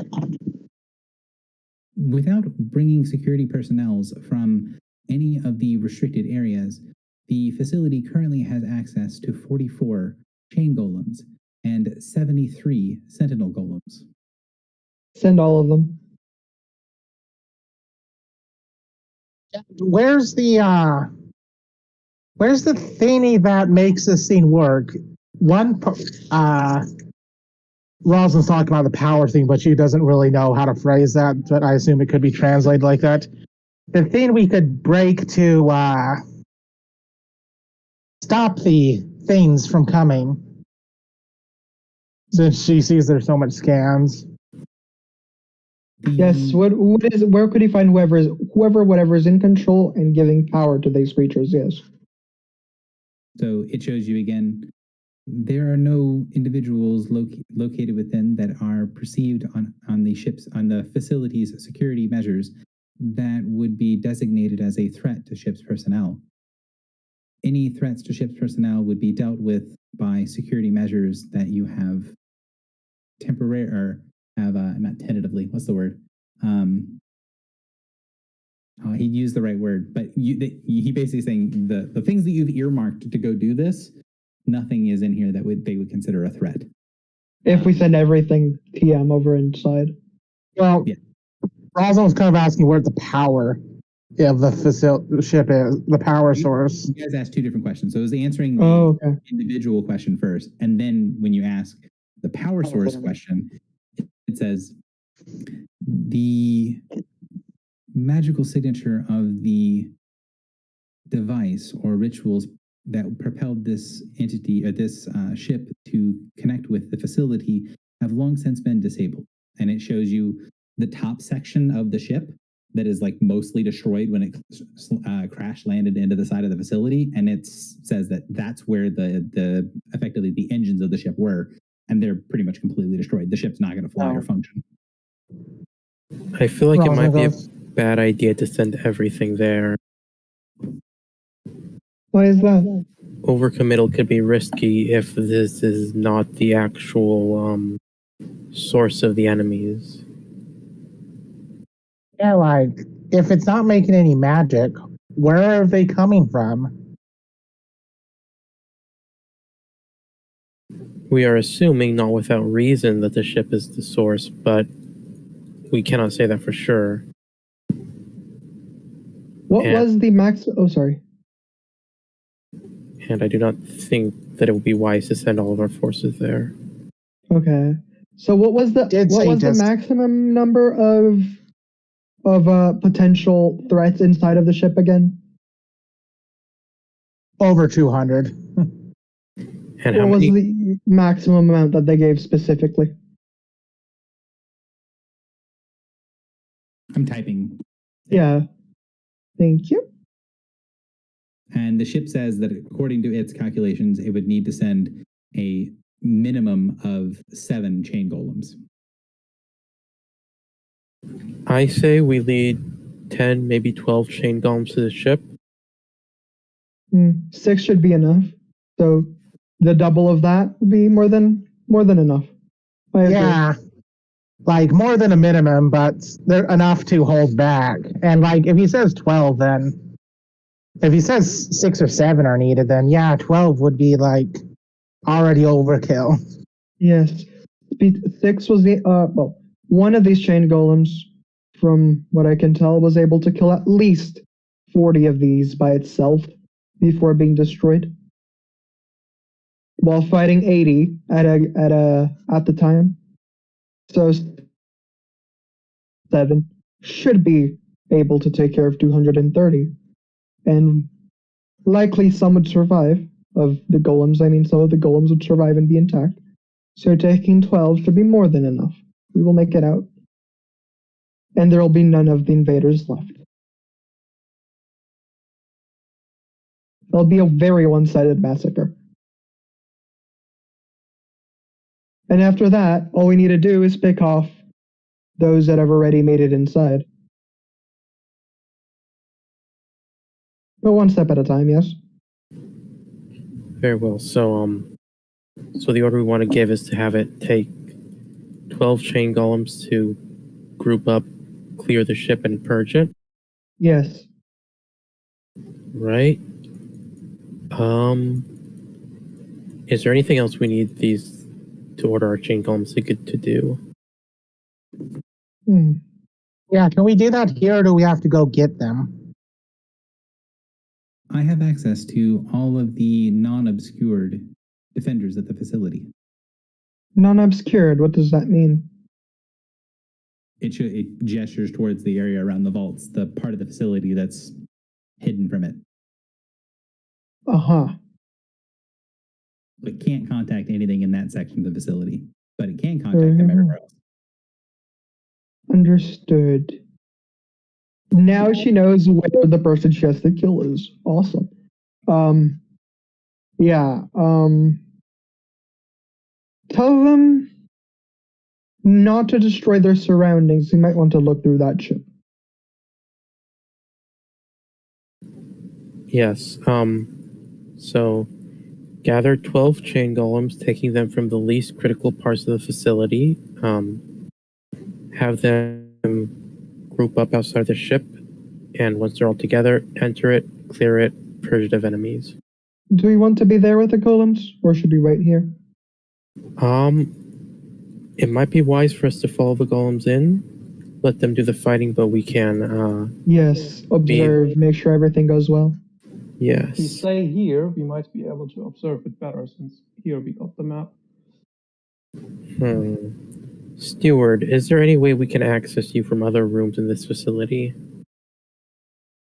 The consoles that I can use to communicate with other members of the facility have been damaged many seals since. Could we use the coin to bend reality to do it? Would that even be possible? That is not possible, as it would require me to be able to accept currency.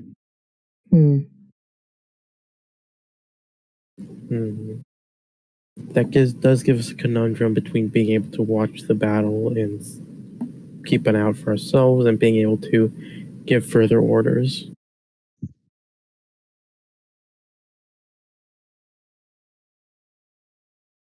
Can the chain golems be told orders while, like, by us if we're there?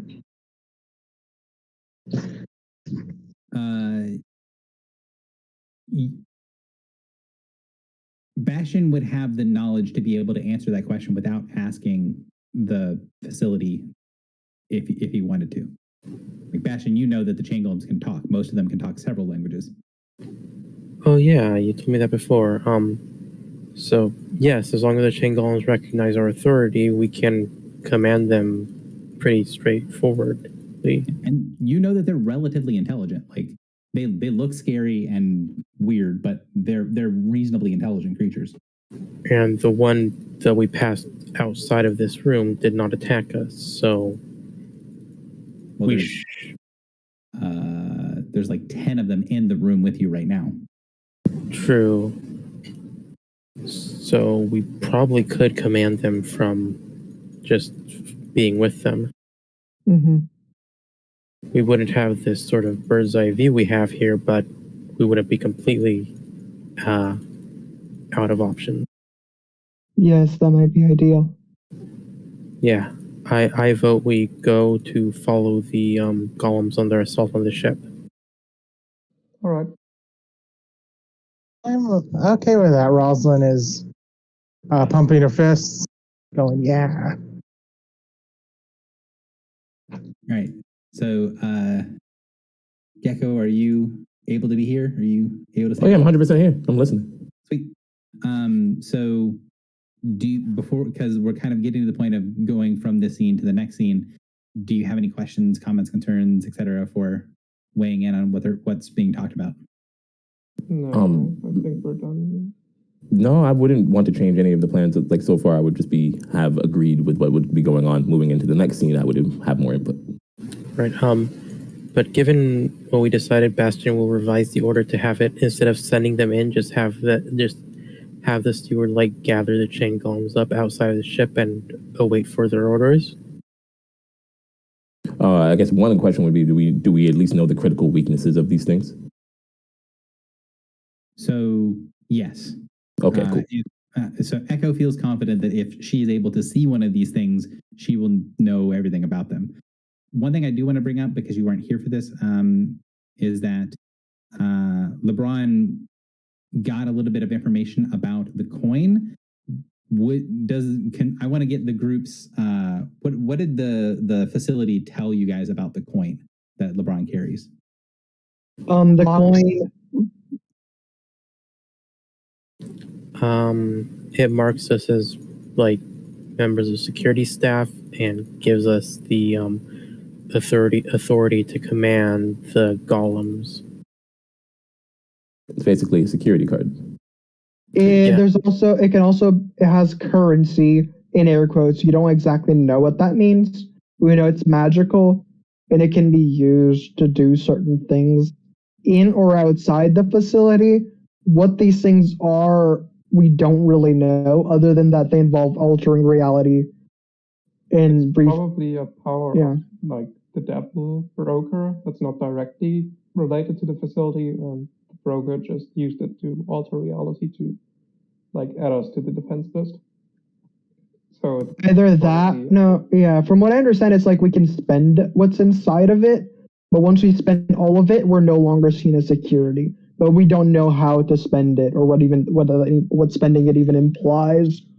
Or how From much of it we what I can have spend. heard, Yeah, what I think it's just that, like, we made a pact, and the coin is infused with power, and we can't really control that power, but so it's sort Right. of automating the power of the devil, basically. mm, And Gecko, I sent I you think something. that's what's Yeah, going I on. saw. I read. So that's mechanically how the coin functions. Gotcha. And is that any though? That's what I was gonna ask. It is any, yes. Okay. the word "any" was used, and I'm like eyeball. Yeah, of course. I think we're ready to head down to the ship now. Yeah, let's go. So, as you guys head from the command center down to the ship, one thing that's going to become very readily apparent is that the fighting sounds and everything changes in the area. The creatures kind of go on what you would assume is sort of the offensive of things. And over the course of about the 30 minutes that it takes you to walk from the command center to get closer to the area where the ship is, the sounds go from being very like fevered pitches for a little while to dying down. And then you are met up by a group of 6 golems that go in front of you and 6 that go behind you. 2 of the 6 in front and 2 of the 6 in back will periodically disappear down side passages. And it's about a 30% chance that when they come back that they'll be covered in some form of gore.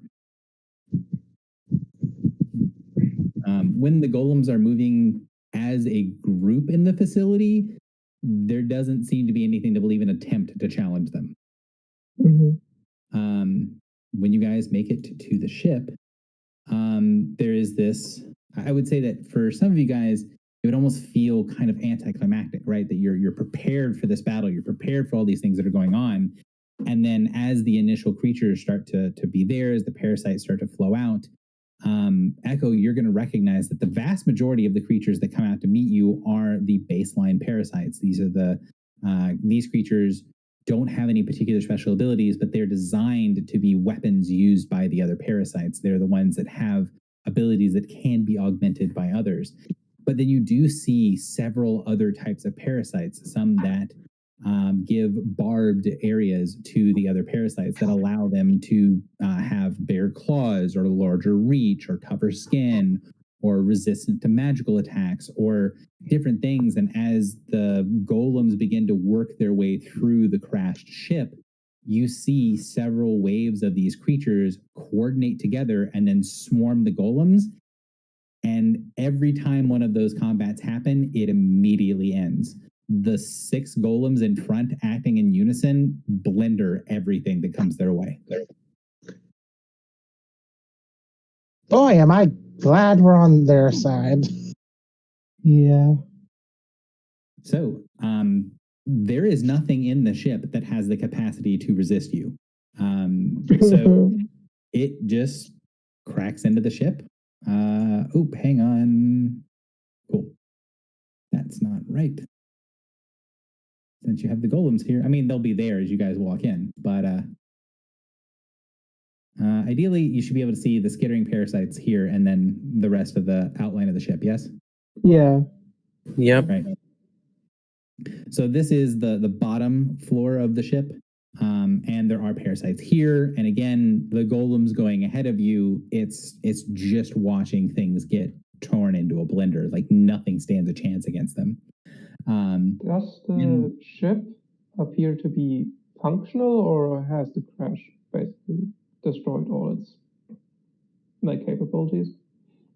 So when you guys walk inside of the ship and actually make your way into it, the explanation that you have of what this place is doesn't really match perfectly about what this place feels like. The interior of it is humid, it's damp, there's a little bit of like condensation on a lot of stuff. The floor gives very heavily, the walls move. You can see what looks to be like veins and things moving through the walls. The ship looks at least partially alive. And while these rooms do look like rooms, they don't feel like they're made out of any sort of material. They feel like they're grown. Okay. Since we can just move around, can we like try to figure out where the parasites are coming from? So as you guys move forward, you'll see that in this pool down here, there is a bigger parasite that is there that is budding off smaller parasites and is basically in this spawning pool that is constantly pulling up things that might have been rough if you guys were fighting it, fairly.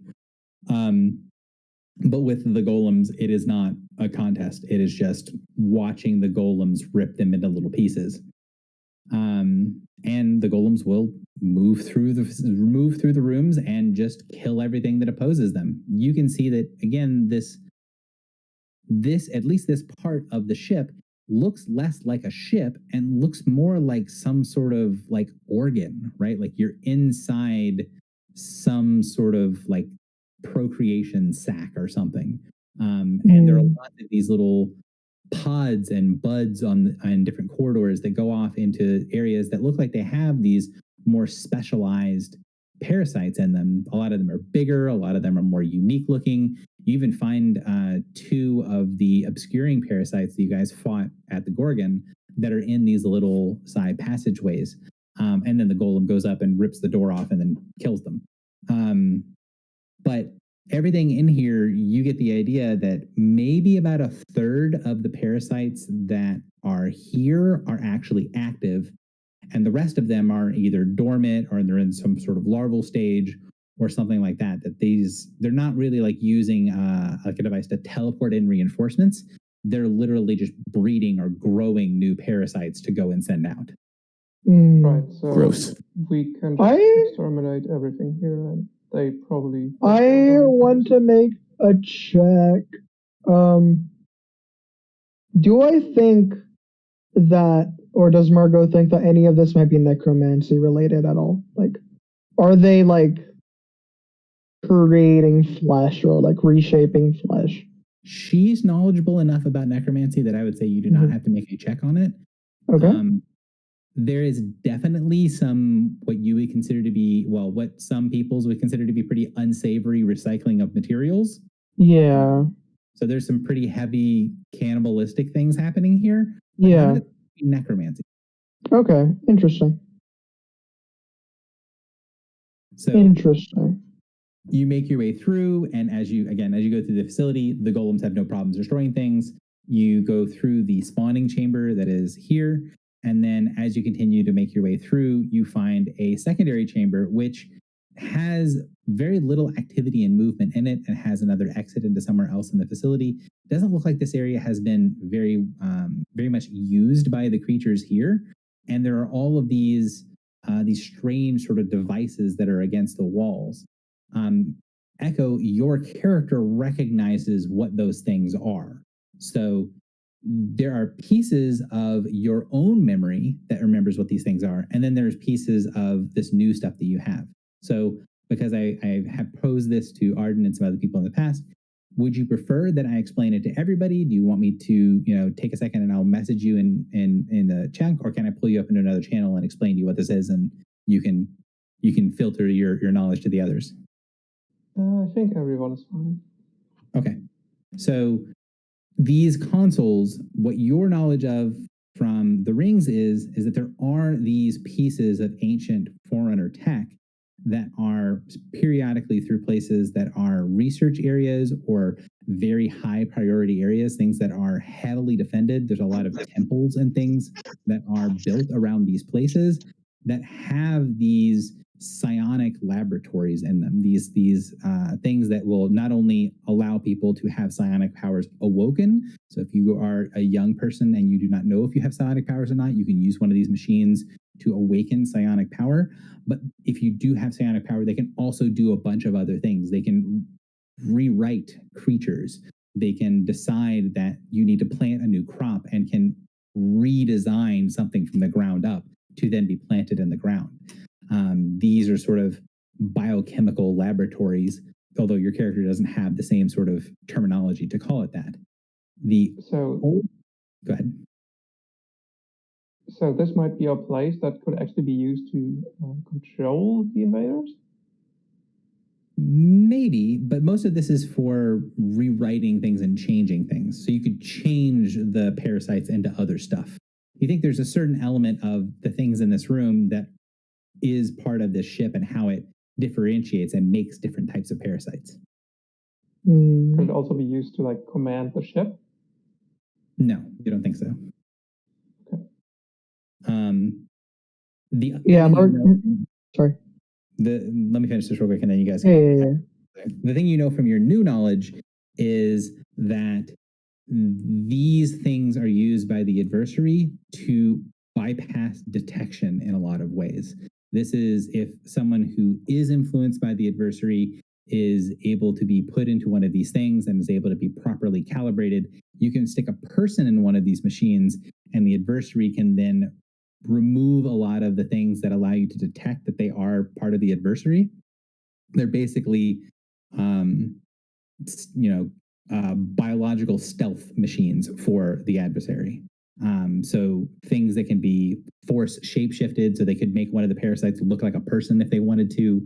They can do all kinds of strange genetic engineering in these types of chambers.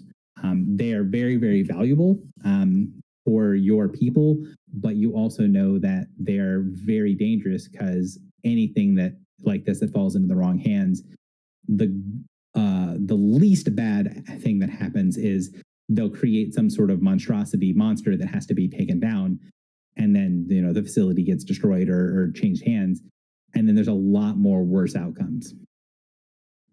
So could this be used in like a reasonable amount of time to create something powerful that would help? You would know enough to know if you were well versed in how to do all of this stuff. It would probably take you a week or two to get anything of use out of it. Even though you know the adversary very well, you know their tools, being able to use all of their tools as effectively as them is not quite the same thing. So it would probably take you several weeks of study in here to be able to create something.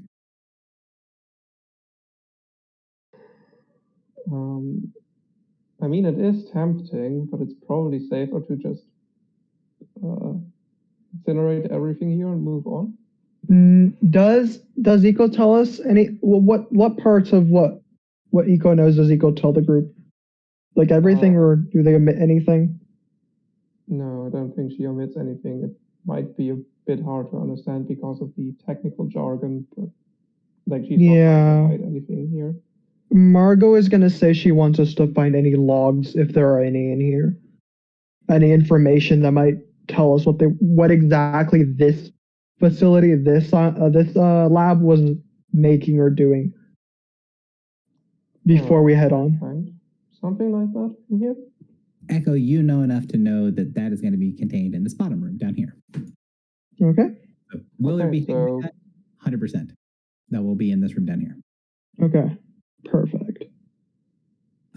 The room down below is definitely the most heavily defended. While it doesn't have the most number of individual parasites, it definitely... Does this mean we have already moved on?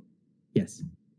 I was going to say perhaps we like leave this room alone because like we might be able to do something with it later. It might be good to keep for now. Once we leave the ship, we destroy it. I agree. I don't think it should be left here with the things that are inside of the facility. I don't think it's safe. Yeah. So keep it for now, destroy it there. Mm-hmm. Okay.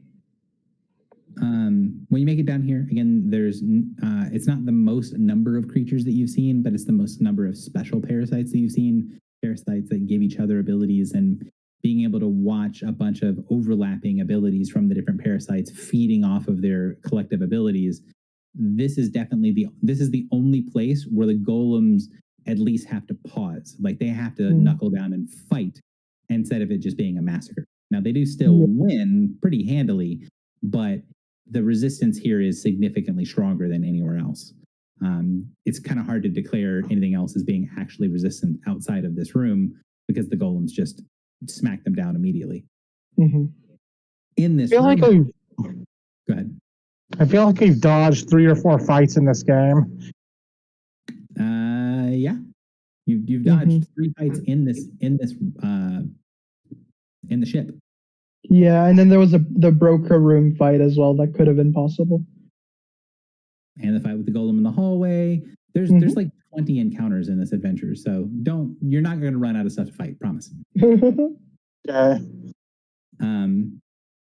So like I said, in this bottom room, there's a bunch of creatures that are special creatures. They get cleaned out, and then this area is much more of a laboratory type area that Echo, in her own knowledge, has basically no knowledge of this place.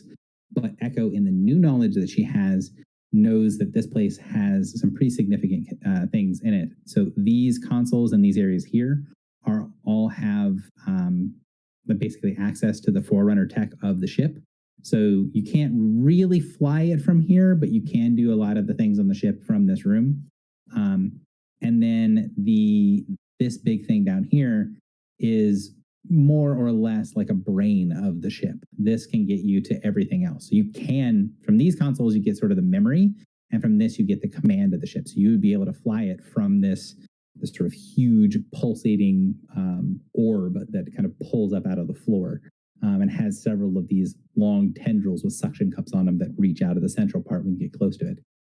The other thing is that you're going to see is this crystallis thing here. So this chamber, it looks a little bit like some of the other chambers that you've seen on the sides over here and here.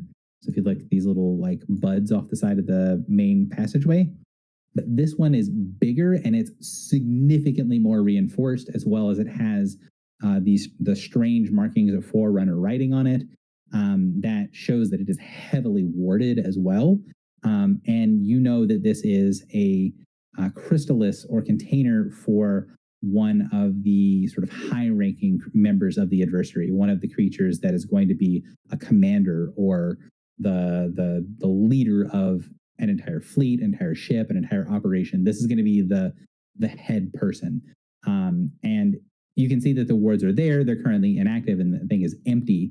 But there is a ton of things around here that look like they're designed to protect not just this room, but that specific pod. It looks like it is very heavily warded and protected. Okay, so you mentioned a database that could be accessed. Like, do we have the ability to do that? So none of you guys know how to read the Forerunner writing, but there are ways to interface with it psionically if you so choose. And I think you're the only character that has psionic power, correct? So just not of mine. No one else is multi-class anything, I don't think. Not yet. No. Okay. So you could go up and you know enough about the facility now from your deal that you'd be able to interface with the memory banks. If that doesn't take up too much time, I would do so. Okay. If we're gonna spend a long time here, I propose that we send most of the golems out to finish clearing the vessel of any enemies, while we keep maybe 1 or 2 here to just watch out on us. Yeah, I think that should be more than fine. I agree with that. If we do that, they might destroy things we don't actually want to destroy. Maybe 1 or 2 of us can accompany the golems and make sure it doesn't just destroy everything.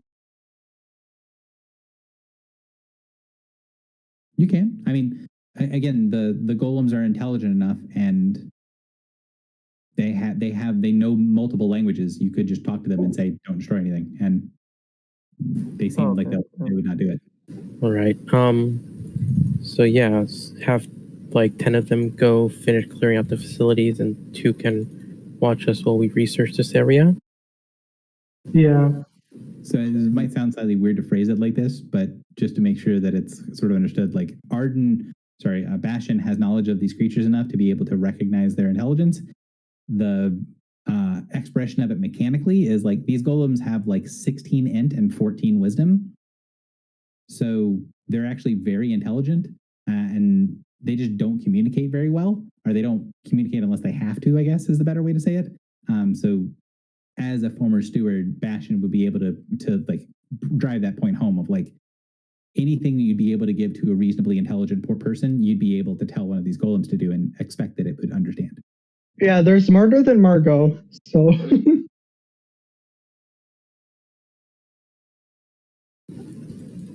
Yeah. 16 and 15. Yeah, so. Okay. They're not mindless drones, basically.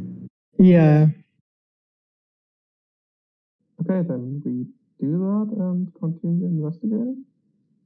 What do you want to know from the databases? Like, does anything come up immediately? Like, how does accessing it even look like? So there isn't a monitor, there isn't a screen, there's not a visual manifestation of anything. Basically, you stick your hand into the console, you interface it with it psionically, and you do the equivalent of like a sending into the console, and then it'll send something back to you. So you're trying to psionically, you send a telepathic thing into the console, and it gives you a telepathic answer. All right, I would like to ask what the purpose of this invasion is. So you send in. I'm guessing the questions I'm asking here don't have to be very precise because they will probably just interpret them how I mean them. Correct. So unlike with the conversation with like the facility manager, who is a very technical thing that doesn't really understand like nuances and things, or with the broker who is very big on exact wording, this thing, as long as I understand your intent, it's fine because you're communicating psionically. You're going to be communicating in like ideas rather than words anyway. So however you want to phrase it is perfectly fine. The console will understand. So you send it, what's the purpose of this? And then it is going to try to kind of reach back and push against your mind in an attempt to more or less see if you're supposed to be here or not. Does a 31 hit your will? Yeah, that hits. I have an immediate interrupt that does something when I am attacked versus will. Okay. And I do have a caged mind, so like depending on what happens. So it's going to be 16 points of psychic damage. Yeah, I'm going to use my interrupt, which is, hold on. I don't have my token. Should be able to just drag it onto the board. Everyone can drag on their tokens real quick, just to make life easy for people who want to click things.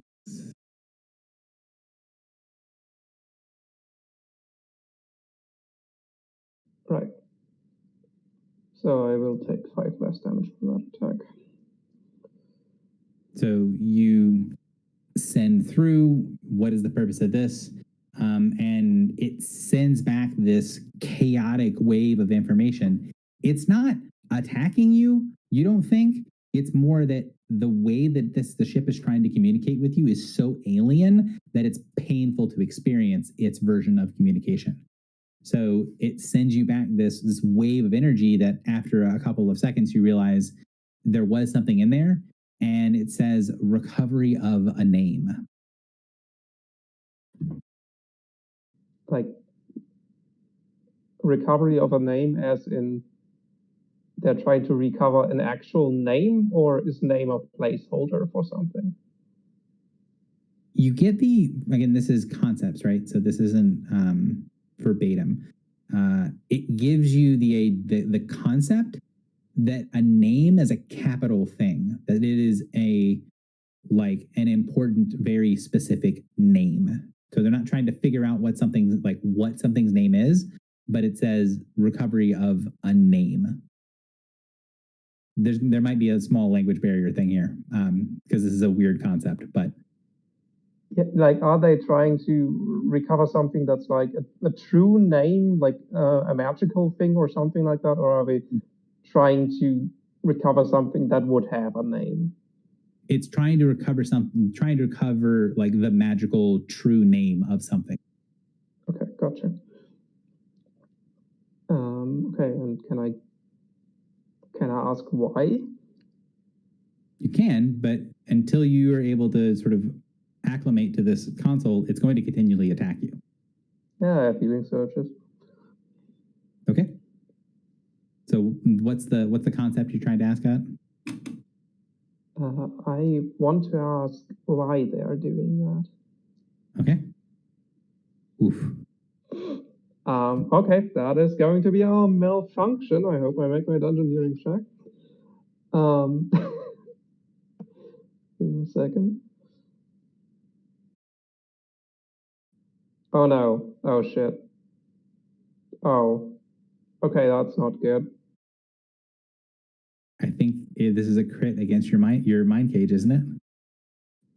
It is going to destroy Cassandra, yes. Destroy what? The normal. It's like a creature, like a pet.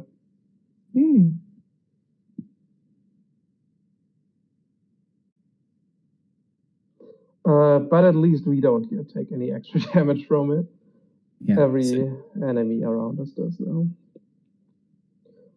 So how much damage am I taking? It's Okay, 23 that's a psychic lot. damage to you. And then you feel this sort of invasive presence as something from the console tries to slither into your mind. And then this psychic scream from your mind cage as your nautiloid, as the little sort of circular thing on Echo's armor spins open and then just bleeds this purplish ichor out of the thing and cracks and falls off of the armor. Oh, God. What's that? What are you holding in there, buddy? While I'm interfacing with it, can I still talk to the rest of the party? You can. That was Cassandra, and Echo is visibly disturbed. It protected me. Oh, Yeah, can I get my answer? I think after that I'll stop asking.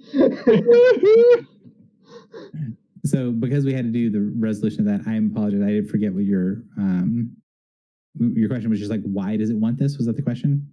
Yes. Okay.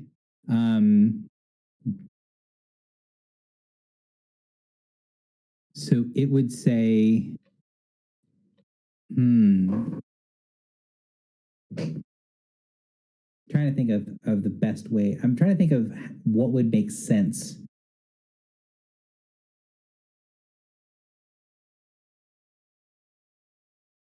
So it's going to give you a name, but it's a psionic name. So rather than giving you just like the actual name of the creature, I'm going to give you kind of a description. So it just says this creature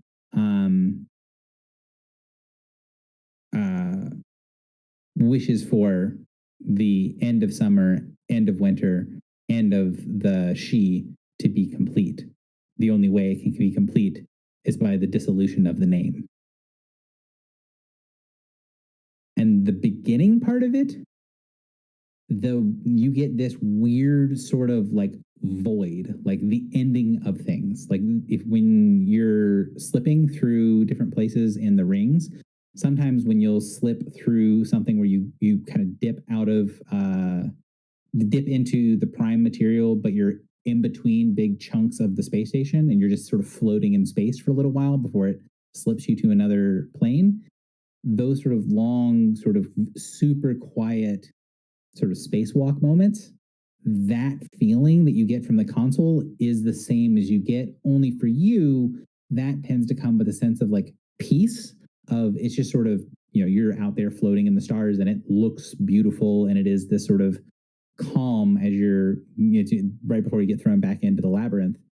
This doesn't feel calm. This doesn't feel peaceful. This feels like a void that is oppressive and endless. So the void wishes for an end to summer, an end to winter, and the only way for the full dissolution of the she is by destruction of the name. I will tell that to the rest of the party and sort of communicate that I am still curious, but obviously very distraught. Yeah. I will. What was the first question we asked, and what was the answer to it? What Because they wanted to recover a name. And Okay. the name they seem to be, and like from the second question, that probably means they want to recover. Sorry, I'm not talking in character. And from the answer to my second and hopefully last question, they seem to be willing to recover the name of the last Queen of Summer to complete her destruction. Yes, that seems to be what I understood as well. The void that you described, and the void being the entity, the adversary, I assume. It was described as the end of summer and end of winter. Yeah, it's like the concept of this void, which is like probably like an apocalyptic herald or something like that. Yeah. Is that something anyone here is familiar with? So from your knowledge from the broker, you know that one of the epithets of one of the walkers is the void. Boom.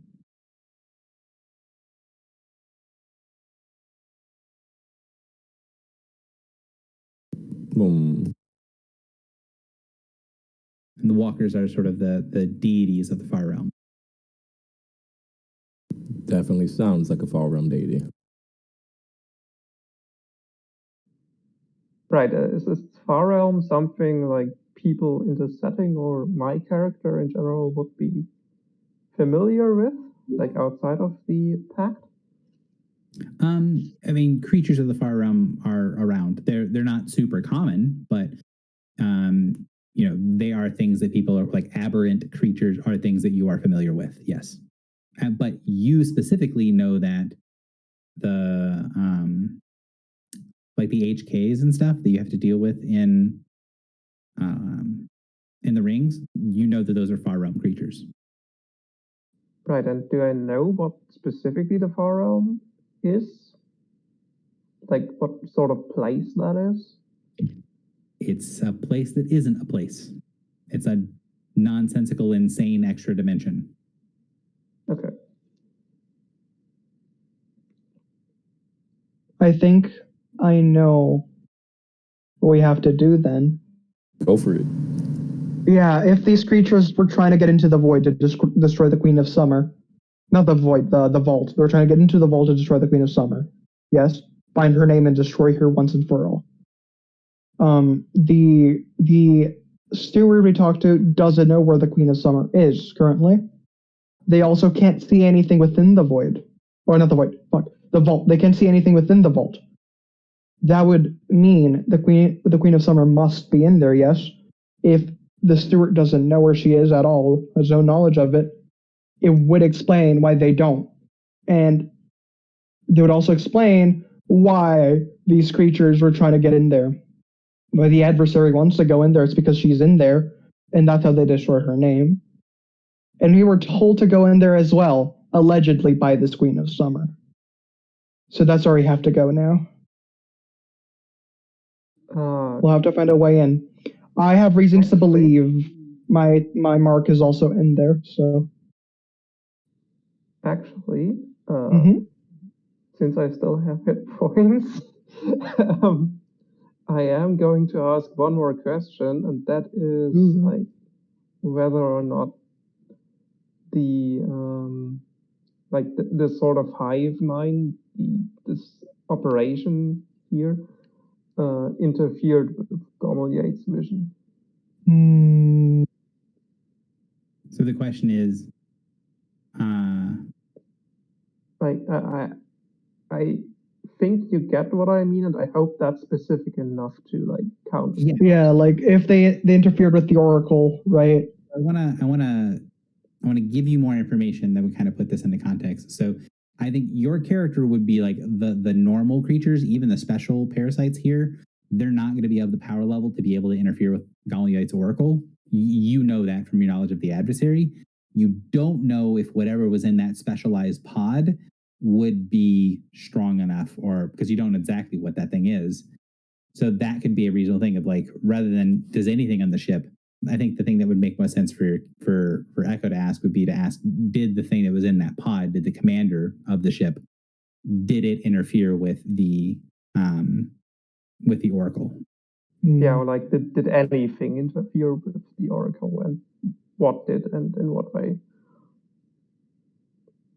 So that's going to be different queries, because that's a couple different questions. So what do you want to ask most, or what do you want to ask first? Was the Oracle interfered with by something allied to these creatures? Okay. That doesn't hit. Yep. Finally rolled poorly. So you get the sort of alien mismatch of things in your head, and it's not painful this time. And you get the impression that now that you're starting to acclimate yourself to it, that it's going to be very difficult. Like unless you're accessing things that are especially difficult to understand, it's no longer going to be making attack rolls against you. So once it misses, it stops making these attacks. Now you understand it better. Huh? Yeah. Okay, great. You're looking all right there, buddy. So there's nothing in the databases about interference with oracles.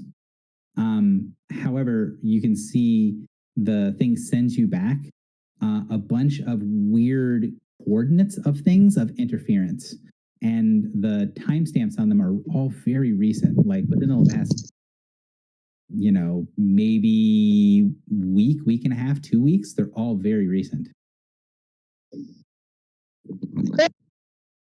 Excuse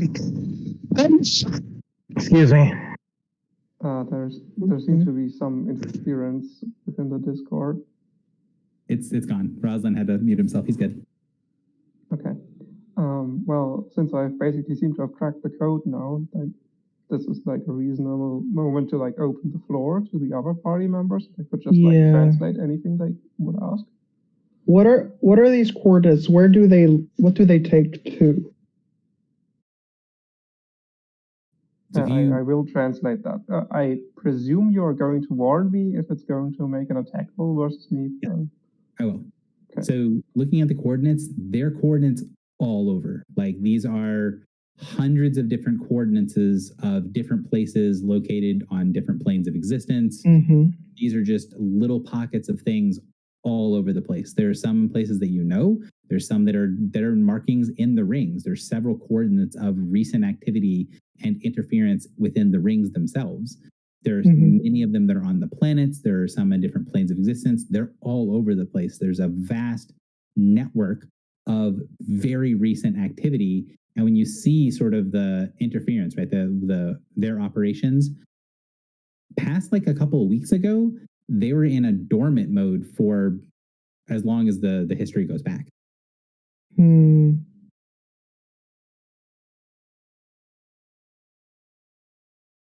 Wait, the attackers were in a dormant mode or something else? The ship. The ship. Maybe it might be worth asking why the ship is no longer dormant. Is there a black box for the ship? That basically that's what you're tinkering with right now. Also, from what I've heard, like from your main campaign, there seems to be something going on the rings that like happened kind of recently. Mm-hmm. So, presuming we're in the same timeline, I, like probably would also ask about all that stuff, like when I get back. That happens afterwards. So your character would have already been in the wilds when that happened in the main campaign. All right, then I won't. Yeah. But yeah, maybe ask why it's no longer dormant, like what caused it to wake up. So, is that what you want to ask, Valerie? Or sorry, Echo? Yeah, like I said, I'll translate everything Mhm. that doesn't like automatically trigger an attack roll. So the ship sends back that one of the watchers was able to detect the presence of a she and communicated to the others that were then able to understand the presence of the she, that then woke up others that were able to know the she, and then woke up others to go and kill the she. She in this case is SIDHE, right? Correct. Okay. So presumably the Queen of Summer. Huh. And who, maybe, go ahead. I was going to ask Rosalind something, but I'm still trying to figure out what I'm going to say, so go ahead. Yeah. Who was the one, or who or what was the first to detect the presence of this G?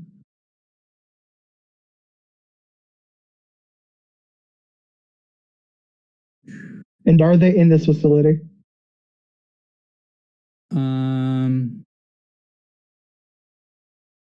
Who or what detected it first? I don't think the ship would know. Mm-hmm. The ship doesn't have that information. Okay. Interesting.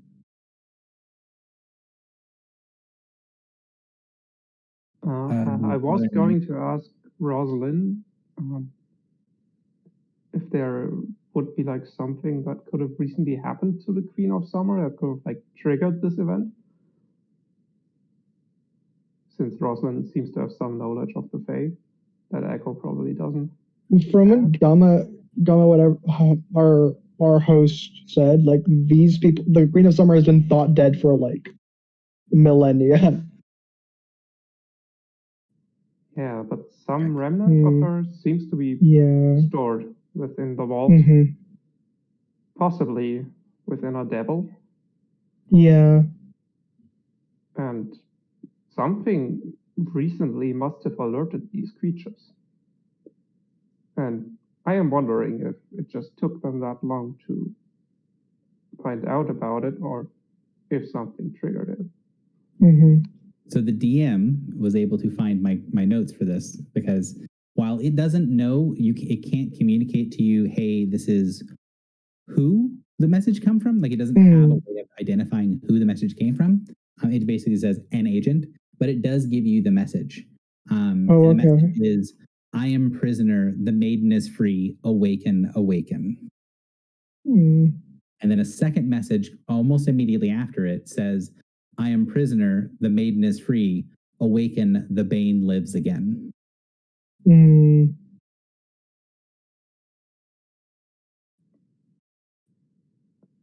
we know what the bane could mean? We could ask it. Or that. So the console shudders when you ask it and then doesn't respond. Like, it understood the question that you asked, and its answer was to shudder.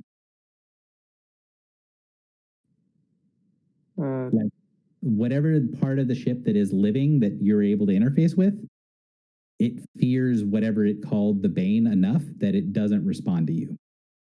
Can I force it?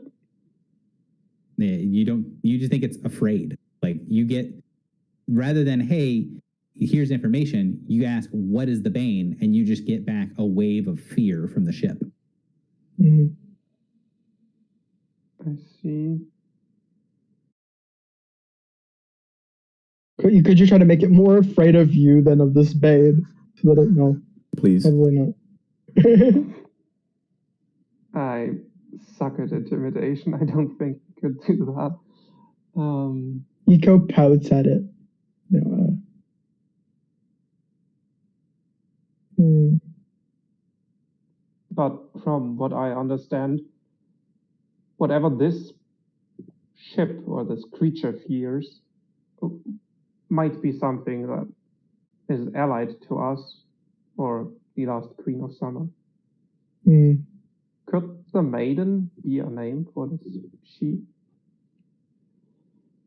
I imagine the she is the Queen of Summer, and the maiden is also her. And from what the steward, the ghost, told us, it could be reasonable that one of the watchers is also trapped within the vault. That does sound likely.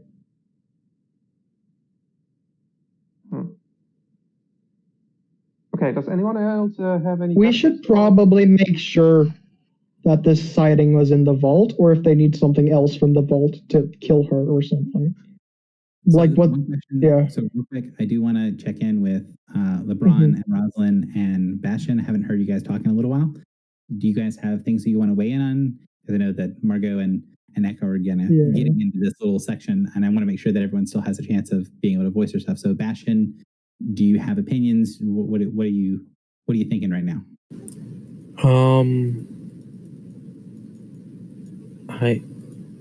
I honestly, I'm kind of tired right now and having trouble following everything that's going on. I think that we've got a lot of the information we need. Like we know we need to go to the vault. I guess the one thing I'd like to make sure is that this ship is like the main source of the enemy. Like if we clear out the ship, will that save the facility from the enemies? That's a good question. So the asking that of the ship, it will let you know that there are 3 detachments that are away from the ship right now. Hmm. So most of the creatures were here in the ship and have been destroyed, but there are some still remaining in the facility. Right, Okay. but the ship is where they come from, and once we destroy everything here, they probably will stop reproducing. Correct. Yeah. Okay. And Rosalind, did you have anything that you wanted to ask, or did you have anything you wanted to engage with or do with here?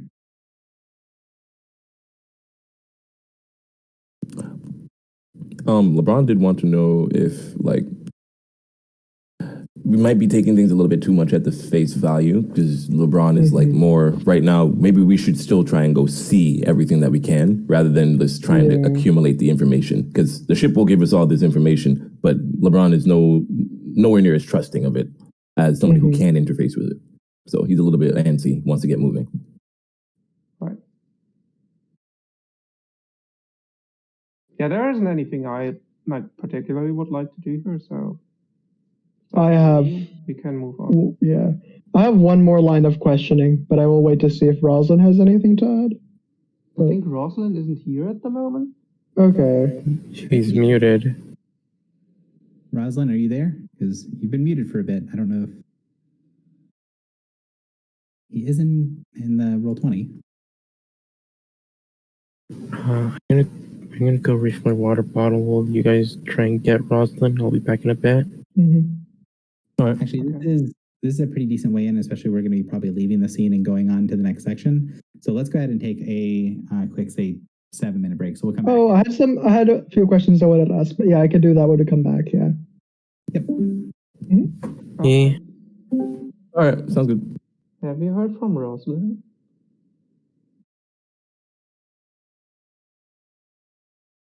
Yeah, he letting me know that the Q&A sessions and stuff is not his cup of tea, so he had tuned out and wasn't paying attention for a while. So in that interest, we can go ahead and try to see if we can move forward and see if Margot has specific stuff that I can resolve quickly, or even stuff that, Margot, if you want to type it out, I can type you back answers so we can kind of get back into the swing. Yeah, sure. It's mostly just asking if they know anything about the one, what was the name? One Dalsaf, who we know had interactions with the broker. Is not in the ship. Well, Cool. is not in the ship's sort of memories or database, Yeah. or whatever you're gonna call it. Perfect. That is the only thing I wanted to ask. Awesome.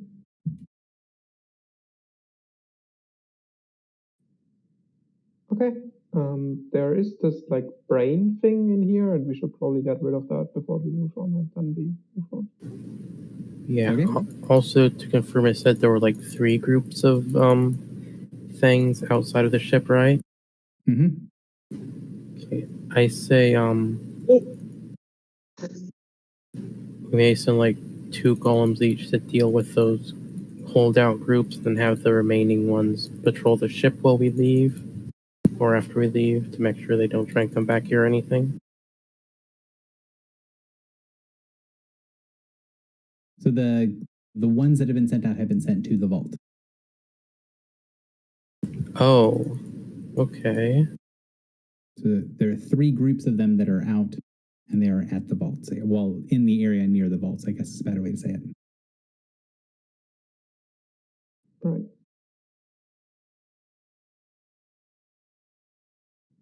Okay. So to speed things up, we're going to continue exploring the rest of the ship. All right. So the remainder of the ship is somewhat more of the same. So you have kind of what I would show before was, that other map that showed you the main deck of the ship. The main deck of the ship actually has less creatures on it, as when you started attacking the ship proper, the creatures that were on the other decks flooded to the sort of spawning area, which is this deck that you guys were on, and tried to defend it. So the rest of the ship is pretty sparsely populated, and isn't as much of a sort of grind forward to get through different things. While there are definitely things on the ship, most of it was concentrated in those. Most of it actually was in that control room that you guys had the golems fight their way through.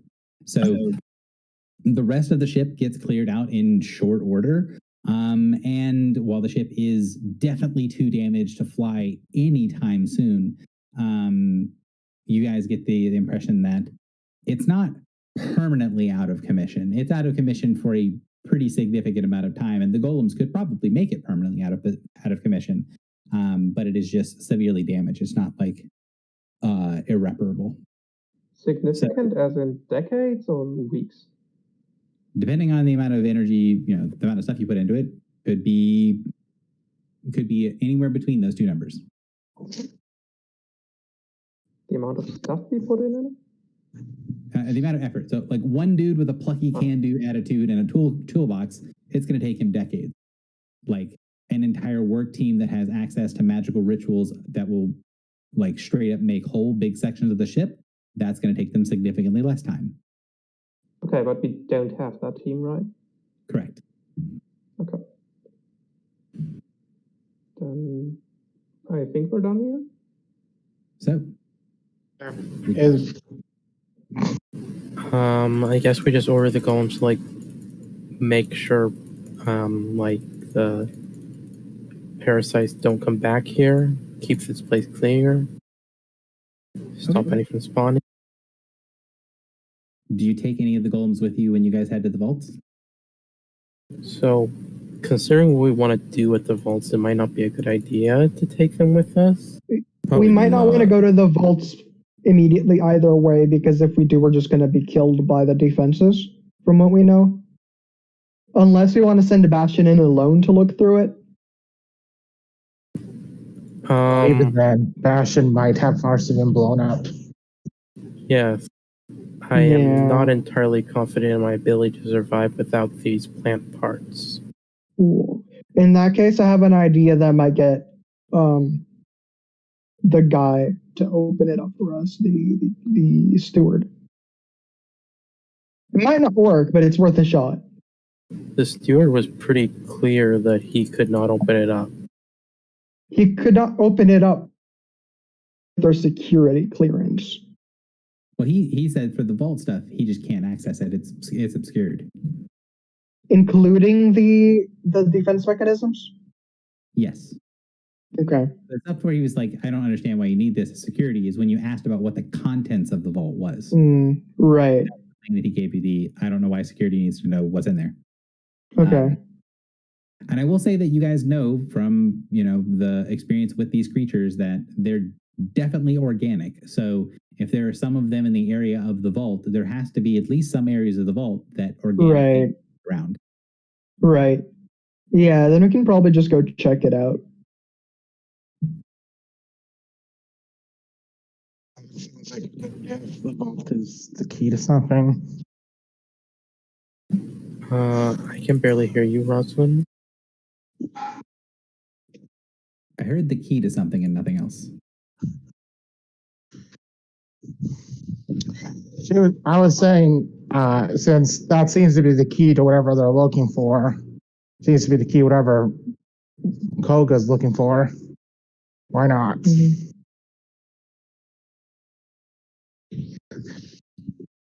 Sounds good. Let's see. So, is the plan just head straight for the vaults? Yep. I go for that. So, as you make your way into the area of the vaults, the exterior, like the line between where the obscuring isn't something that you could sort of kind of see on the map given to you or that was displayed to you when you guys were in the command center. When you actually get there, it's pretty easy to figure out where the line is because you can see some of the constructs of the facility. They'll walk straight up to some areas and then they'll just sort of look around confused for a little while and then they'll walk away from them. Like they kind of go to patrol down a hallway and then stop halfway down the hallway and then turn away and go back. Like they completed the patrol, but they didn't actually go down the hallway. And when you get to the edge of this, Rosalind, you can see this weird sort of like frayed mass of what looks to be kind of green spider webs that is in the air, completely blocking the way in front of you down the hallway.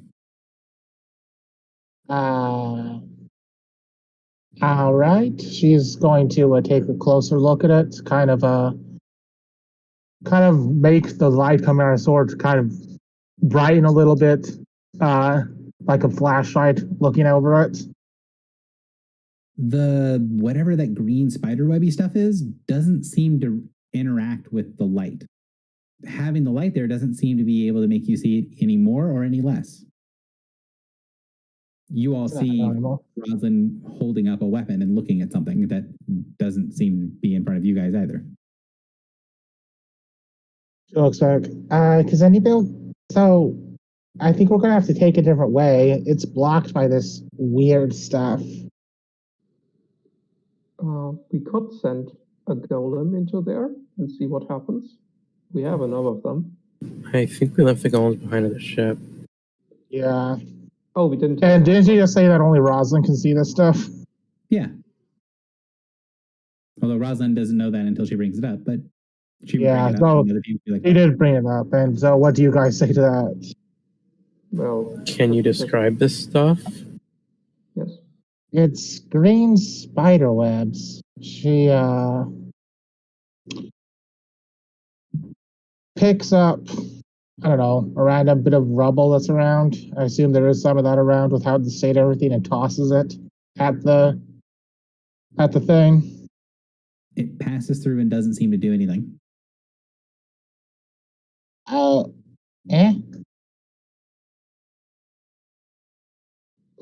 I'm gonna stick my hand into it. So you stick your hand into it. You kind of need a little bit of, I'm going to stick my hand through here. And then Rosalind has to be like, no. A couple more steps. Like you need some direction to put your hand through something you can't see. No, it's not there. Up, higher. There we go. But when you do, and Rosalind, you see Echo's hand as her hand passes the plane, you see the spiderweb sort of collect around her arm and hand, and the hand glows very faintly, that greenish color. it looks like whatever this thing is like sticking to her. Yeah, you're getting messy. Yeah, you don't feel or see anything. All right, I'll look confused at my hand and say, I don't feel anything. I take my It's hand sticking back. to you. Your hand's glowing now. So when I withdraw my hand, what happens?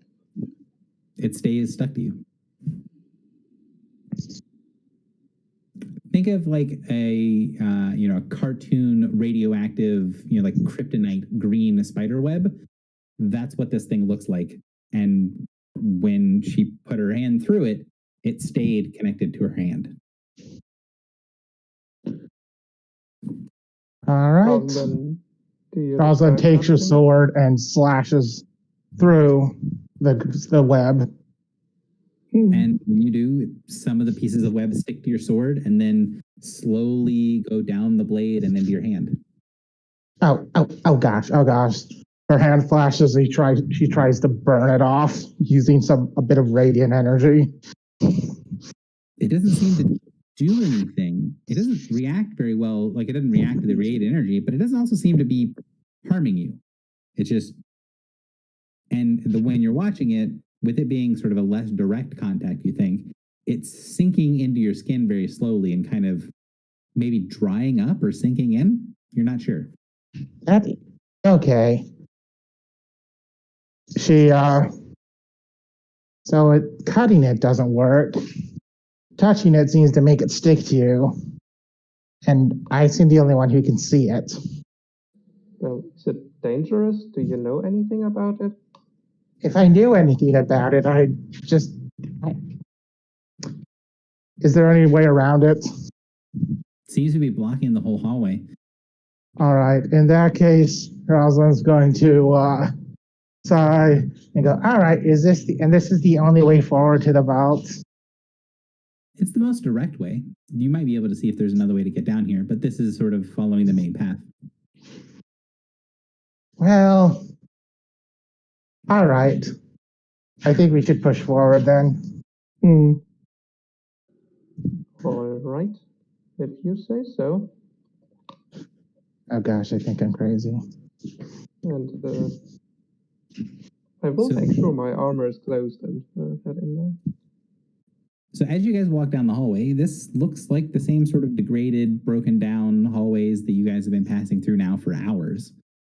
But as Rosalind, you see other people pass through, when they go through that spider webby net of fine green fibers, it sticks to them and then sort of coats around them. And each person, as they pass down the hallway, leaves behind a little strand of film connecting them to the outside.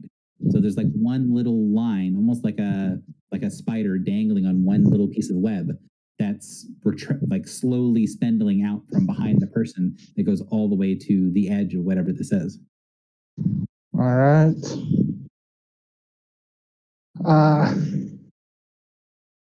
All right, then she's like just keeping an eye on those spindles as she walks. And is there one trailing from her? Yep. Each person. All right. And the longer that you spend walking, so over the next couple of minutes, as you're looking at the different things, trying to figure out exactly what this stuff is, you start to see that there's little pulses from the web that then moves between people.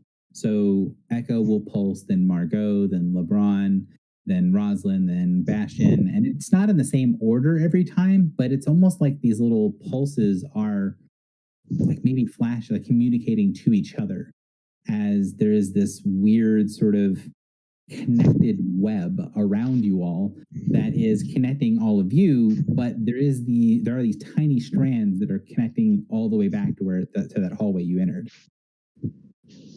Okay, and cutting it didn't do anything. So it didn't, but when you're thinking about cutting them now, you get this sensation of you're pretty certain that you could cut this away from someone if you wanted to. You think about cutting it away from yourself, and you see yourself pull away from the little I'm going to keep calling it a web. So the little web of things connecting the five of you together, you pull away from it and you can feel it sort of like come out of you and stay with them. So you can feel like you can disconnect yourself from it, but it is there, and it's really hard to kind of understand what this thing is. So she takes that into account, decides that if things go wrong, she can just snippy. Okay. So you guys head further into the vault area. You can see there are a couple of constructs in here that are inactive. There are some of the like a couple of the Hyperion golems down here, as well as smaller, like full metal golems that are sort of at attention with these long, broad-headed spears at certain intersections, as well as some stone golems that are also inactive. There's this sense of like almost like you're walking through a museum here, and there are these sort of looks like waiting areas. There's areas with like long degraded like couches and cushions and chairs and tables and things. There are these halls off to the different sides, but there's a single sort of thoroughfare. There's a place through the dust and grime of here where a lot of things have slithered along the floor and move things with their body, heading down in this direction that then breaks into two pieces. There are two passageways. One that goes down a very broad set of stairs that does have markings of a bunch of things moving back and forth through the centuries or millennia old grime of this place that goes down into some place that looks fairly dark. And then you have one that goes to the, so that's going down to your left. And then to your right, you see there are these areas that look like there's pieces of crystals built into the wall that has a lot of kind of pinks and purples and yellows that are glowing from the walls that is heading off down the right that has the same thing. So you've got a passageway going dark into stairs leading down, and then you have the lights to the right. Do you think the vault is deeper down?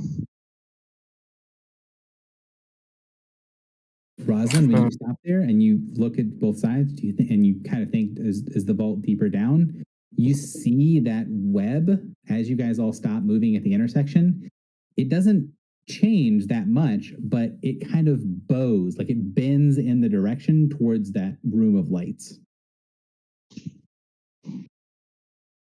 She says, she kind of goes, looks back though. So, which ways do you guys think we should check first? I do feel that deeper down is the way to the vault. Yeah. I agree with Bastion on this. Sounds good. All right then. She turns up the brightness of her sword a bit and shines it down the dark passageway, and she at least starts heading down. So head down, down, down, and it gets darker and darker until you see this sort of eerie glowing light ahead of you in the distance. As you're moving along, it's getting much colder. It's been fairly warm everywhere here so far, but here it has this sort of almost like cave-like chill coming through things. And it's also getting damp. It's humid. The stairs themselves become slightly slick. There's a sound of running water ahead, or at least dripping water ahead. And as your light kind of comes forward and sees, you see a moving mist in the distance. The stairs stop at a landing and then open up, and you can see there's a waterway, and there is this strange moving mist on top of the water, which after you take a second of like getting used to it in the light, you can see it's more like hundreds or thousands of misty things moving back and forth over water. I'm going to move you guys over to this map real quick. Could this be the transference area? I believe this might be the class that was mentioned to me by the broker. So what I have to kill might be in here. All right, go ahead. I got your back. All right. Yeah. Where in the map are we? So you guys start on the bottom edge of the map, Bottom middle or like bottom left, bottom bottom right? middle. So the landing at the bottom of the stairs is this part right here. Okay. Okay. I didn't know what was actually safe to stand on. Yeah, so there's a landing at the bottom, and then you have the lily pads and then the water. But as you get kind of closer to the edge, you can see as you're getting closer what seems to be spirits or ghosts or something. The things that are showing here on the map, that swirling thing, that's like over top of the water. There's just a constant flow back and forth of what looks like ghosts. Okay. Margot is holding the funny dagger at the moment. She doesn't know if it's going to do anything before, she stabs him with it, but she has it out just in case. Okay. But she definitely does want to make sure if these are actually ghosts or not. Okay. So Arcana check to see identify these beings if they're necromantic or not. Wouldn't undead be a religion check? I'm going to do a religion check. Yeah, because I was wondering if necromancy would count here. Yeah. definitely necromantic. Yeah. Okay, that's good to know.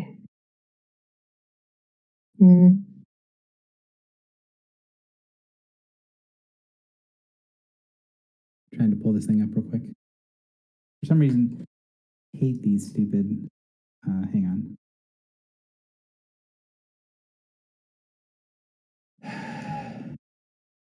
You're gonna have to. I feel like that maybe just me being old, but I feel like having to deal with a lot of images aren't online or like trying to save as web pages instead of as images. Very No, like so you have to take an extra step. It's just a very frustrating experience. I'd imagine. I'm bad with computer stuff as well, so I can relate. Don't want you to save the images. That's on purpose. No, I get it, but it's just frustrating. It's like it doesn't actually stop me from saving the images. It just means I have to take an extra step. It's like, whatever. So, Roslyn, you can very quickly identify that these are ghosts. These are spirits, and specifically, these are sort of untethered, like lost souls. And there are tons of them. Like there is a whole cloud of them in front of you.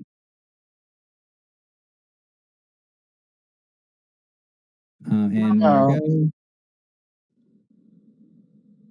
so you can sense a very powerful sort of necromancy presence, like an arcane presence in the room. That thing is not like those ghosts are not just flying back and forth just for shits and giggles. They are bound or contained within that cloud or fog.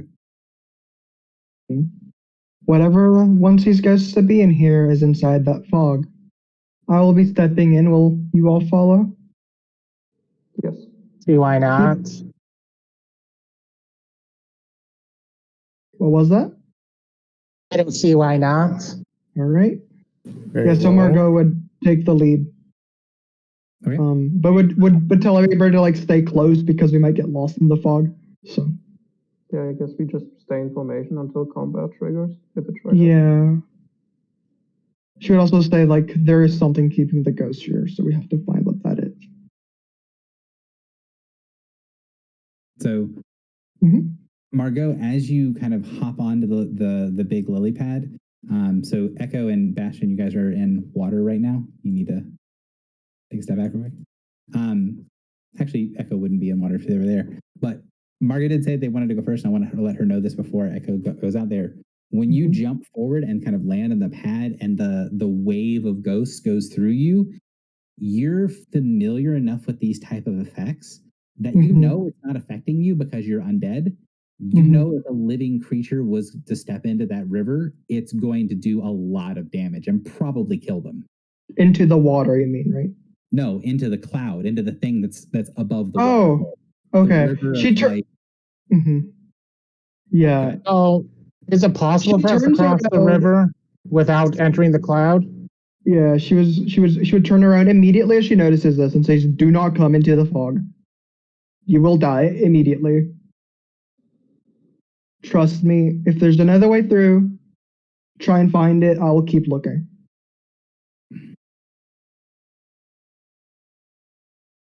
So If I don't, yeah.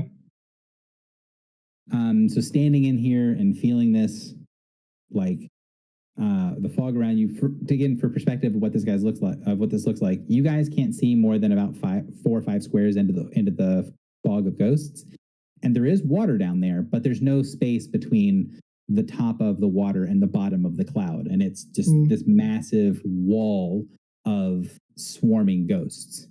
And Margot standing in it, it's a little uncomfortable, but it's not damaging, but it does feel like this would be very hazardous to other people. Yeah. What would you want to do anything with it? Would you try to find information for it? Are you going to try to walk into it further? What would Margot do in this? I'm just gonna step forward and try to find whatever the source of this is, to maybe she can turn it off. Yeah. Okay. So she would keep walking and would advise, yeah, there's like, if they can find a different way in, they should take it. So if they can't, wait for her here, and if she doesn't come back in however much time, assume she's dead. Putting everyone up here. I will actually do combat initiative if and when we get into combat. Margot moves a little bit further into the cloud. I'll come back there, I guess. Yeah.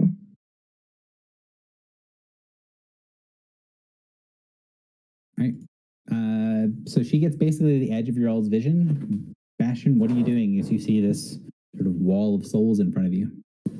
I guess just standing around on the bank because we were told not to jump in. Rosalind's actually going to look around and see if there's a way to move forward without stepping into the fog. All right.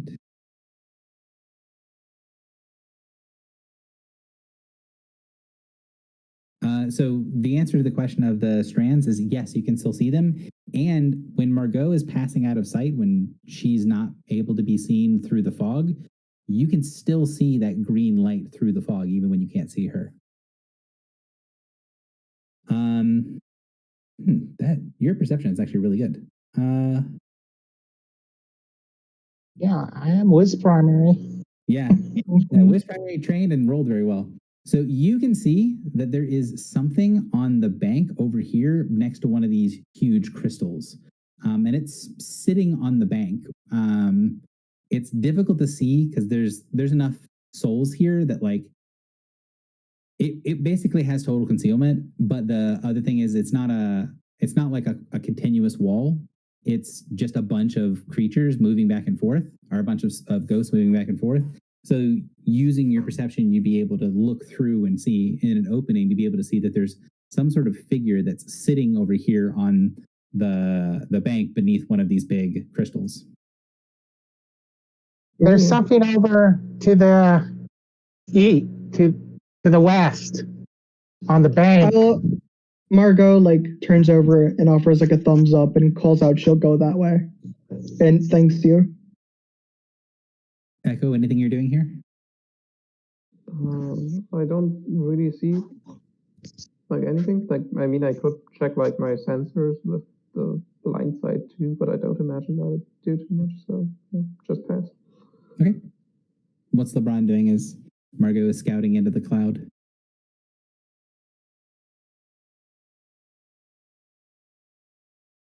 Gecko, you there? Yeah, LeBron is literally just trying to keep his eyes open, possibly trying to use his, I guess, fire sight, which isn't really real, but in his head it matters. Okay. So fire sight, I love that.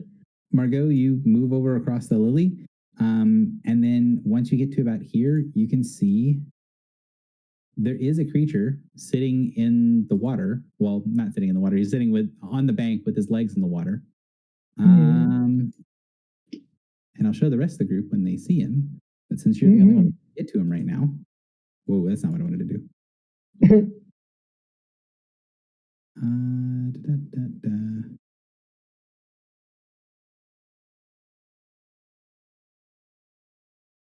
sorry, it wouldn't let me copy paste it, so I have to actually like. If it was on the jam layer, you have to move it to the token layer. Well, I'm trying to send it to him on Discord, and it's not letting me do it. To her. Oh, yeah. gotcha. So I'm just going to do this. I'm going to do the web address because that should still work, right? Yes, that works. So you see that creature sitting on the bank. Okay. You open it up? Oh, that's scary. Okay. Very interesting. Does she have any idea what that creature is? Not a clue. It seems to be Great. sitting inside of a river of ghosts, so it's probably not alive. Hmm. She would wave at it to see if it sees her. Doesn't seem to react when you wave at it. Can you hear me? She calls out at it. You see the thing move for a second, and then when it does start to move, everyone in the room can hear this loud crack, snap, like a crunching bone sound as it looks up and turns its head towards you.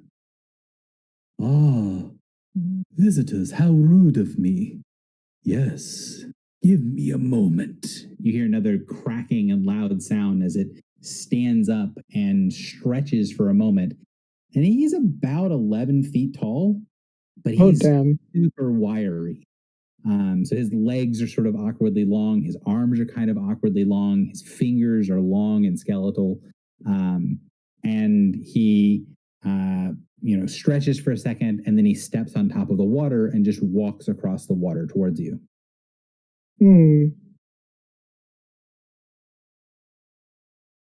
Okay.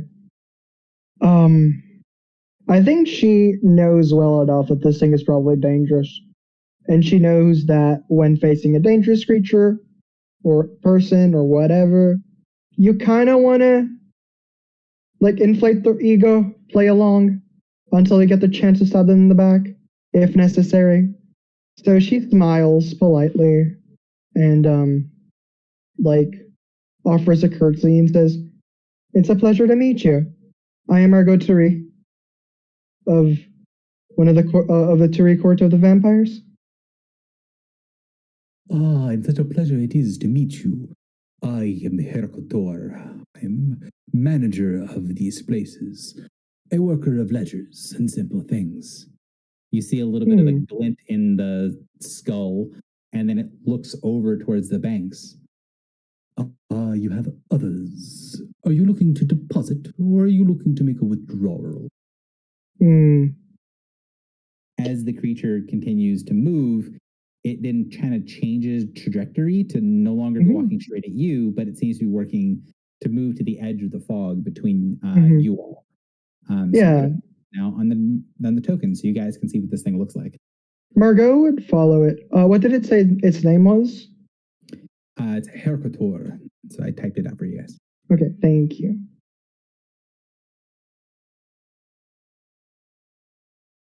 Oh, yes. That is a good point. I'll do that in a second. Valerie reminded me.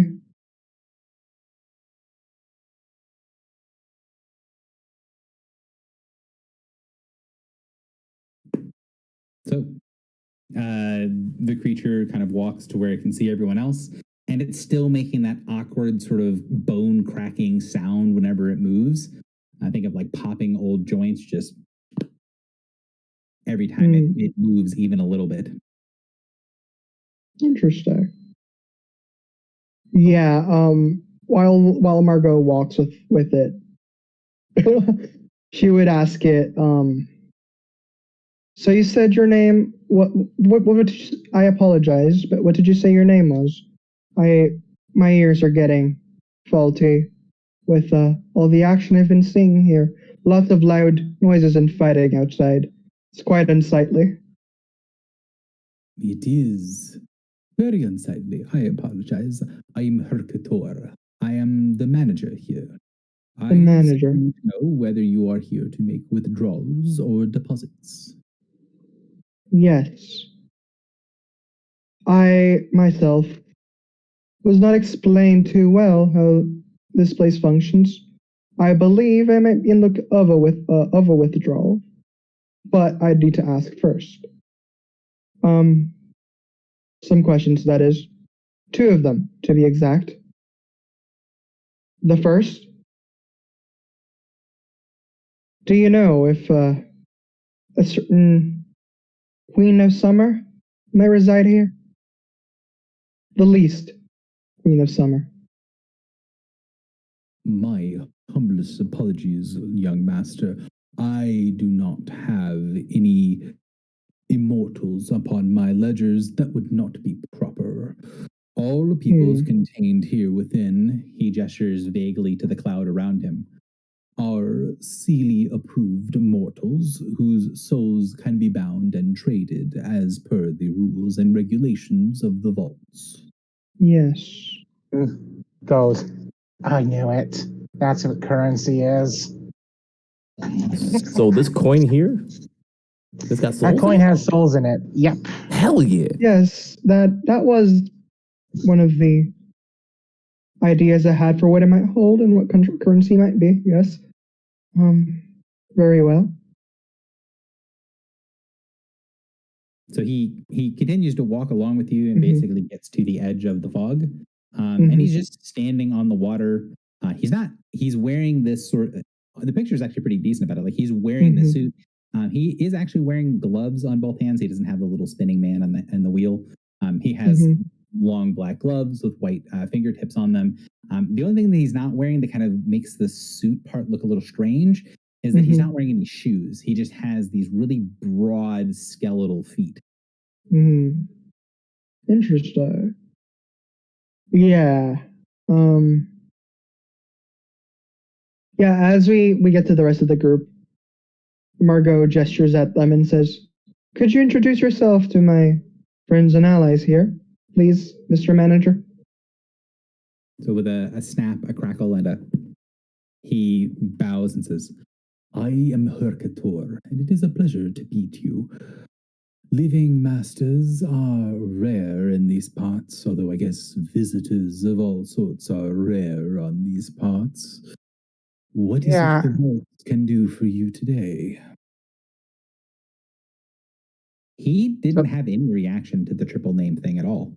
Not positive, not negative. He just didn't seem to notice. Well, that's fine. I think that's still better than negative reaction. Yeah, So- negative reaction is the only bad one, from what we understand.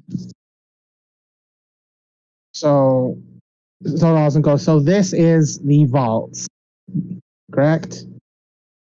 This is the primary ledgers of the facility, yes. There are many sections of the vaults, but this is my purview. I maintain the collection as it was. All right. She pauses. Well, I suppose at this point, this doesn't seem to be a way for us to get back to our own home. So I'm sorry for bothering you. We were just a little lost, and I think we might have stumbled into the wrong part of the facility. Oh, I don't think we have. Do you So, need Mr. Hercathor. Hang on. Roslyn, were you trying to Oh, sorry. do a bit there? Well, she said her piece. She's actually feeling a little unnerved about all these souls being stuck here, and is thinking, okay, this doesn't seem to have the Summer Queen, doesn't seem to have the name she's Margaret's looking for. So she's just trying to not piss off the skeleton man for bugging her. Right. Yeah, she's gonna ask him. We were told that the coin that holds the currency can be used to alter reality in certain ways, correct? That is one of its uses? Is that what you're asking me as the DM, or are you asking Hercator? Hercator. Yes, I can see that your associate has a small amount of credit with the bank. I can cash you out, or if there are things need to be done, exchanges made. They will not be made with me, of course. I will help you find the appropriate person and the appropriate destination unless you have an outstanding balance, and then that is something that I can, of course, make sure is balanced out. Very well. That is what we need. We need to know who here would be able to tell us where to find the Queen of Summer. Do you know where we could find someone who could give us this information? She sent us. She seems to be looking for us, but we don't know where to find her. And that would be very helpful to know, so we can aid her in whatever way she needs. Troubling questions. I'm afraid, good sirs, I might not have the answers you want. Sirs and madams, apologies. The answers that you're properly looking for have been elusive to me. The Queen of Summer, the queens, have no place down here, and their balance cannot be properly put into the black until one of them makes an appearance here and is able to properly get what is owed to them from the vaults. If you're attempting to find the Queen itself, I suggest you deal with that unsavory individual who decided to attempt to force his way through my domain. Oh, and where could we find them? I would imagine the Eladrin who attempted to breach my cloud and enter my ledgers without proper authority or rules is attempting to find easier nuts to crack. I would check the other vaults if I were you. You said an Eladrin. He nods. Do you know their name? Is it Dalsath? He doesn't smile, but he does make this sort of like clicking sound with the bare skull. And then he lifts his head up a little bit, and you see the horns that curve backward curve forward slightly. If yes, good madam, I believe you have named one that would not give me his name. Yes, I believe I have an outstanding balance, a debt owed to me from a Dalsath. Yes, the signature matches. Your friend, your companion, your enemy, whatever it may be, has an outstanding balance with the bank, and it is not in his favor. Good. I want him dead. I can bring him here to you. And once he's done with the payment, I can remove him. How does that sound? That sounds as if you are collecting a debt to even the scores of the bank, even the ledgers of the bank, that I would then be indebted to you for the favor owed. Correct. Would that be an amenable way to work through this? It'd be a pity if I had to kill him and he was never able to pay the debt that he owes you. So it seems only fair. Oh, young miss, please do not assume that death is something that prevents our ability to collect. Eternal servitude. He says with the giant wall of souls behind him. Good. Then I can just kill him. That's good to know. Don't have to hold back. I'll tell him about you and what he owes you when I see his life leave his eyes. He'll remember. Is there anything else, other outstanding businesses that you would have? I see you have a significant amount of currency yourself, young master. He nods to Bastion. Bastion sort of tilts their head and says, and just sort of asks, like, what do you mean by that? You have responsibilities and ties to a former master. That responsibility comes with heavy weights. In this place, he has a great amount of credit to those that serve under him. If there is something I can get you, there are several that I have. This was once human. He pulls one of the ghosts out of the air and sort of has it swirl around his kind of gloved fingers. And you see it kind of weaving back and forth between his fingers as he holds it out towards you. I imagine you could get an excellent amount of use out of something such as this. Quite a depraved individual, if I do say so myself. One that attempted to sell its soul to many different buyers, but it was collected upon by your former master. If it is something you would wish, you could collect in his stead. It would help me clean my ledgers. And what exactly could this soul do? This soul has great potency within it. Any sort of device or magics that would draw upon the soul would be strong, although those with purity in mind would be ill-suited to the task of this. But if you have any particular rituals, items, or other sorts of magics that would work well with a more depraved or desecrated soul, this would work quite handily. There are a few gems and other sorts of devices in the vault that I could also bring to you if it would be of interest. May I consult with my companions for a moment? But of course, of course. He releases the spirit back into the cloud.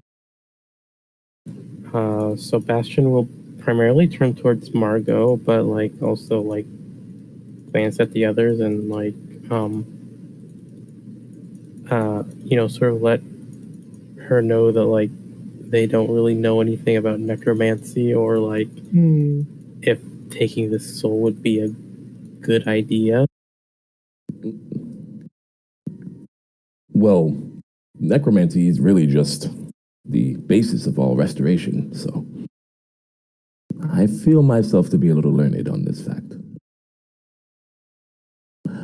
Taking the soul is not a free thing, unless you are willing to take on the weight of what you are dealing with, the essence of life.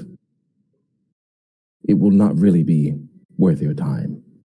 However, adventure is always worth time. This soul, it wasn't owed to you, at least not directly. And from what I understand, it was owed to your master, yes? It sounds like that, yes, and I prefer not to collect debts in the name of my master unless necessary. What would your master want you to do? Would he want you to take it back to him? Or would he prefer you leave it here till he can come back later? I was never particularly privy to the dealings that the Bloody Baron had with the Fae. Then I would say to steer clear of engaging with what you do not like. I agree. All right. If it is not what you would like to do, and if it's not what you think he would like you to do, you should just leave it. Bastion will sort of nod and then turn back to Hecator and say that they will leave the debt for their master to collect when they see fit. But of course, young master, of course you understand that the vault is always open and I am here at your pleasure. Did you mean leisure? I most certainly did not.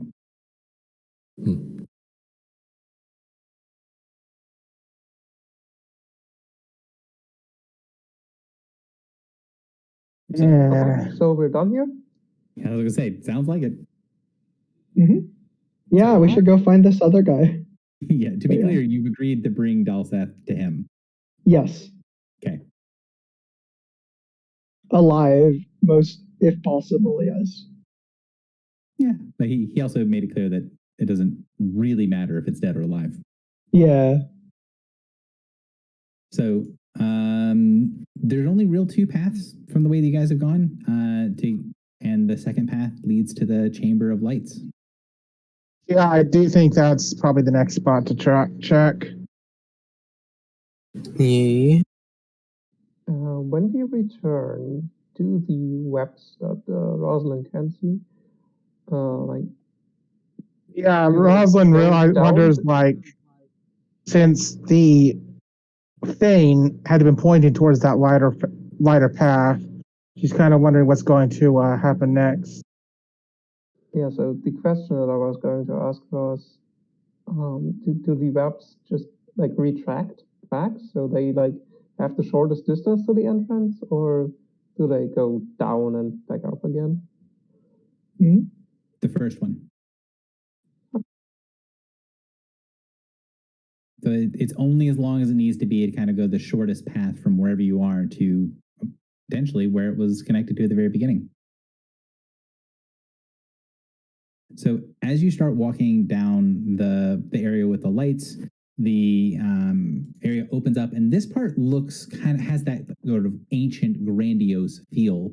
And you see that as it opens up, there's like an interior garden. There's plant life in here. There's things growing. There is this sense of kind of like a what's it called? A brain, not a greenhouse.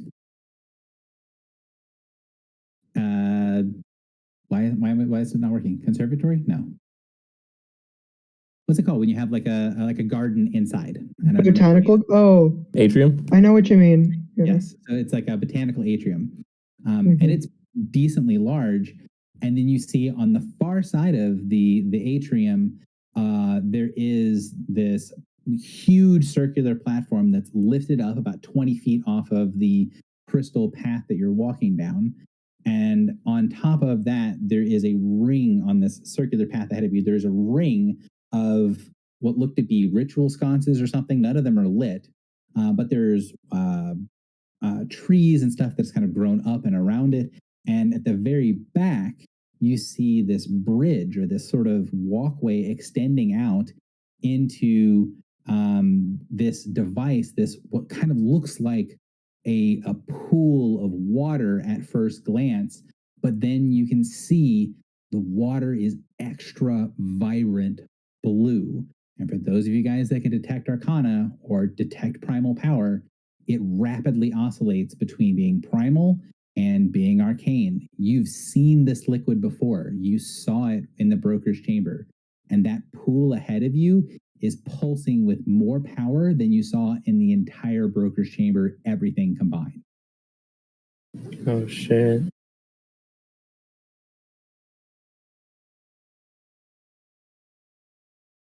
So, you guys are down on like a crystal walk path, and you can see there are two ramps leading from the walk path you're on up to the sort of balcony above. Do you guys head up? Do you guys have someone go ahead? What is your plan when you see this thing? Because you can see it off in the distance, not off in the distance, like a crazy distance, but you know, you're 100 feet away from the portal when you can see it. Do we see anything obviously standing up on it? Not from where you are, but you're below it. So like the balcony, the platform that is between you and the portal, you guys can't see up. Like it's on the next sort of level above you. How high is it? It's about 20 feet up, although the ramp leading up to it is a very gradual slope. So I could just fly up and look over it? You could indeed. Okay, going to do Go that. ahead. All right. So you fire the thrusters, fly straight up, and as soon as you do, you can see parasites. On top of that platform, covering the platform, are lots of parasites. Well, they're not tons of them, but there's 2, 4, 6, there's 7 parasites. 3 of them look like they're very dangerous. And as you kind of fly up and then coast back down, you see some of the smaller parasites turned in your direction to see you guys. And I'm going to put you all on Lamap. Actually, can I stay up there like Little for the first grappa. round of combat? Sure. Because I assume I'm not gonna get that encounter power back for this fight. That is a good assumption to make. 20-foot drop. So I'll explain this more next time, but Mhm. to draw the camera to it. So you see these sort of lines here, these things. See, These are the very gradual like ramps up. So when you're on the crystal, you're 20 feet down, and then up top here, you're 20 feet up, and then that central pillar is even with the sides of the sides of it, but there's a 20-foot drop to get from the floor, the crystal floor, up on top of the pillar where that central parasite is. And you can start anywhere in the green box. And, y'all get +3 to your initiatives. Oh, nice. initiative because it's the end of session. Oh, Mhm. I was just rolling for the effect. Sorry. No, it's all good. But we'll because I've got the other game tomorrow and roll initiative and then stop.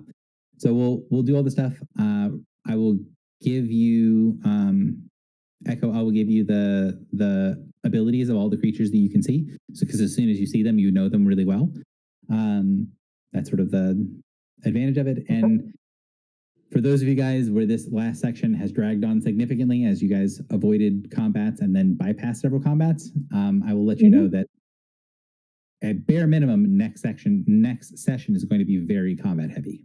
So Okay.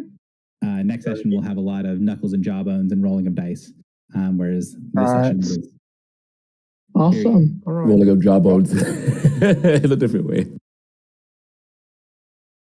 Well, thank you all for the session. This was pretty fun. I had a lot of fun. Yes. Yeah. Right. Until next Friday. Yes. Yeah, Look forward see to you being all. Stay here safe. on time next week.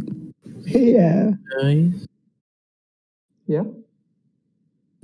Bye-bye. Bye. Bye.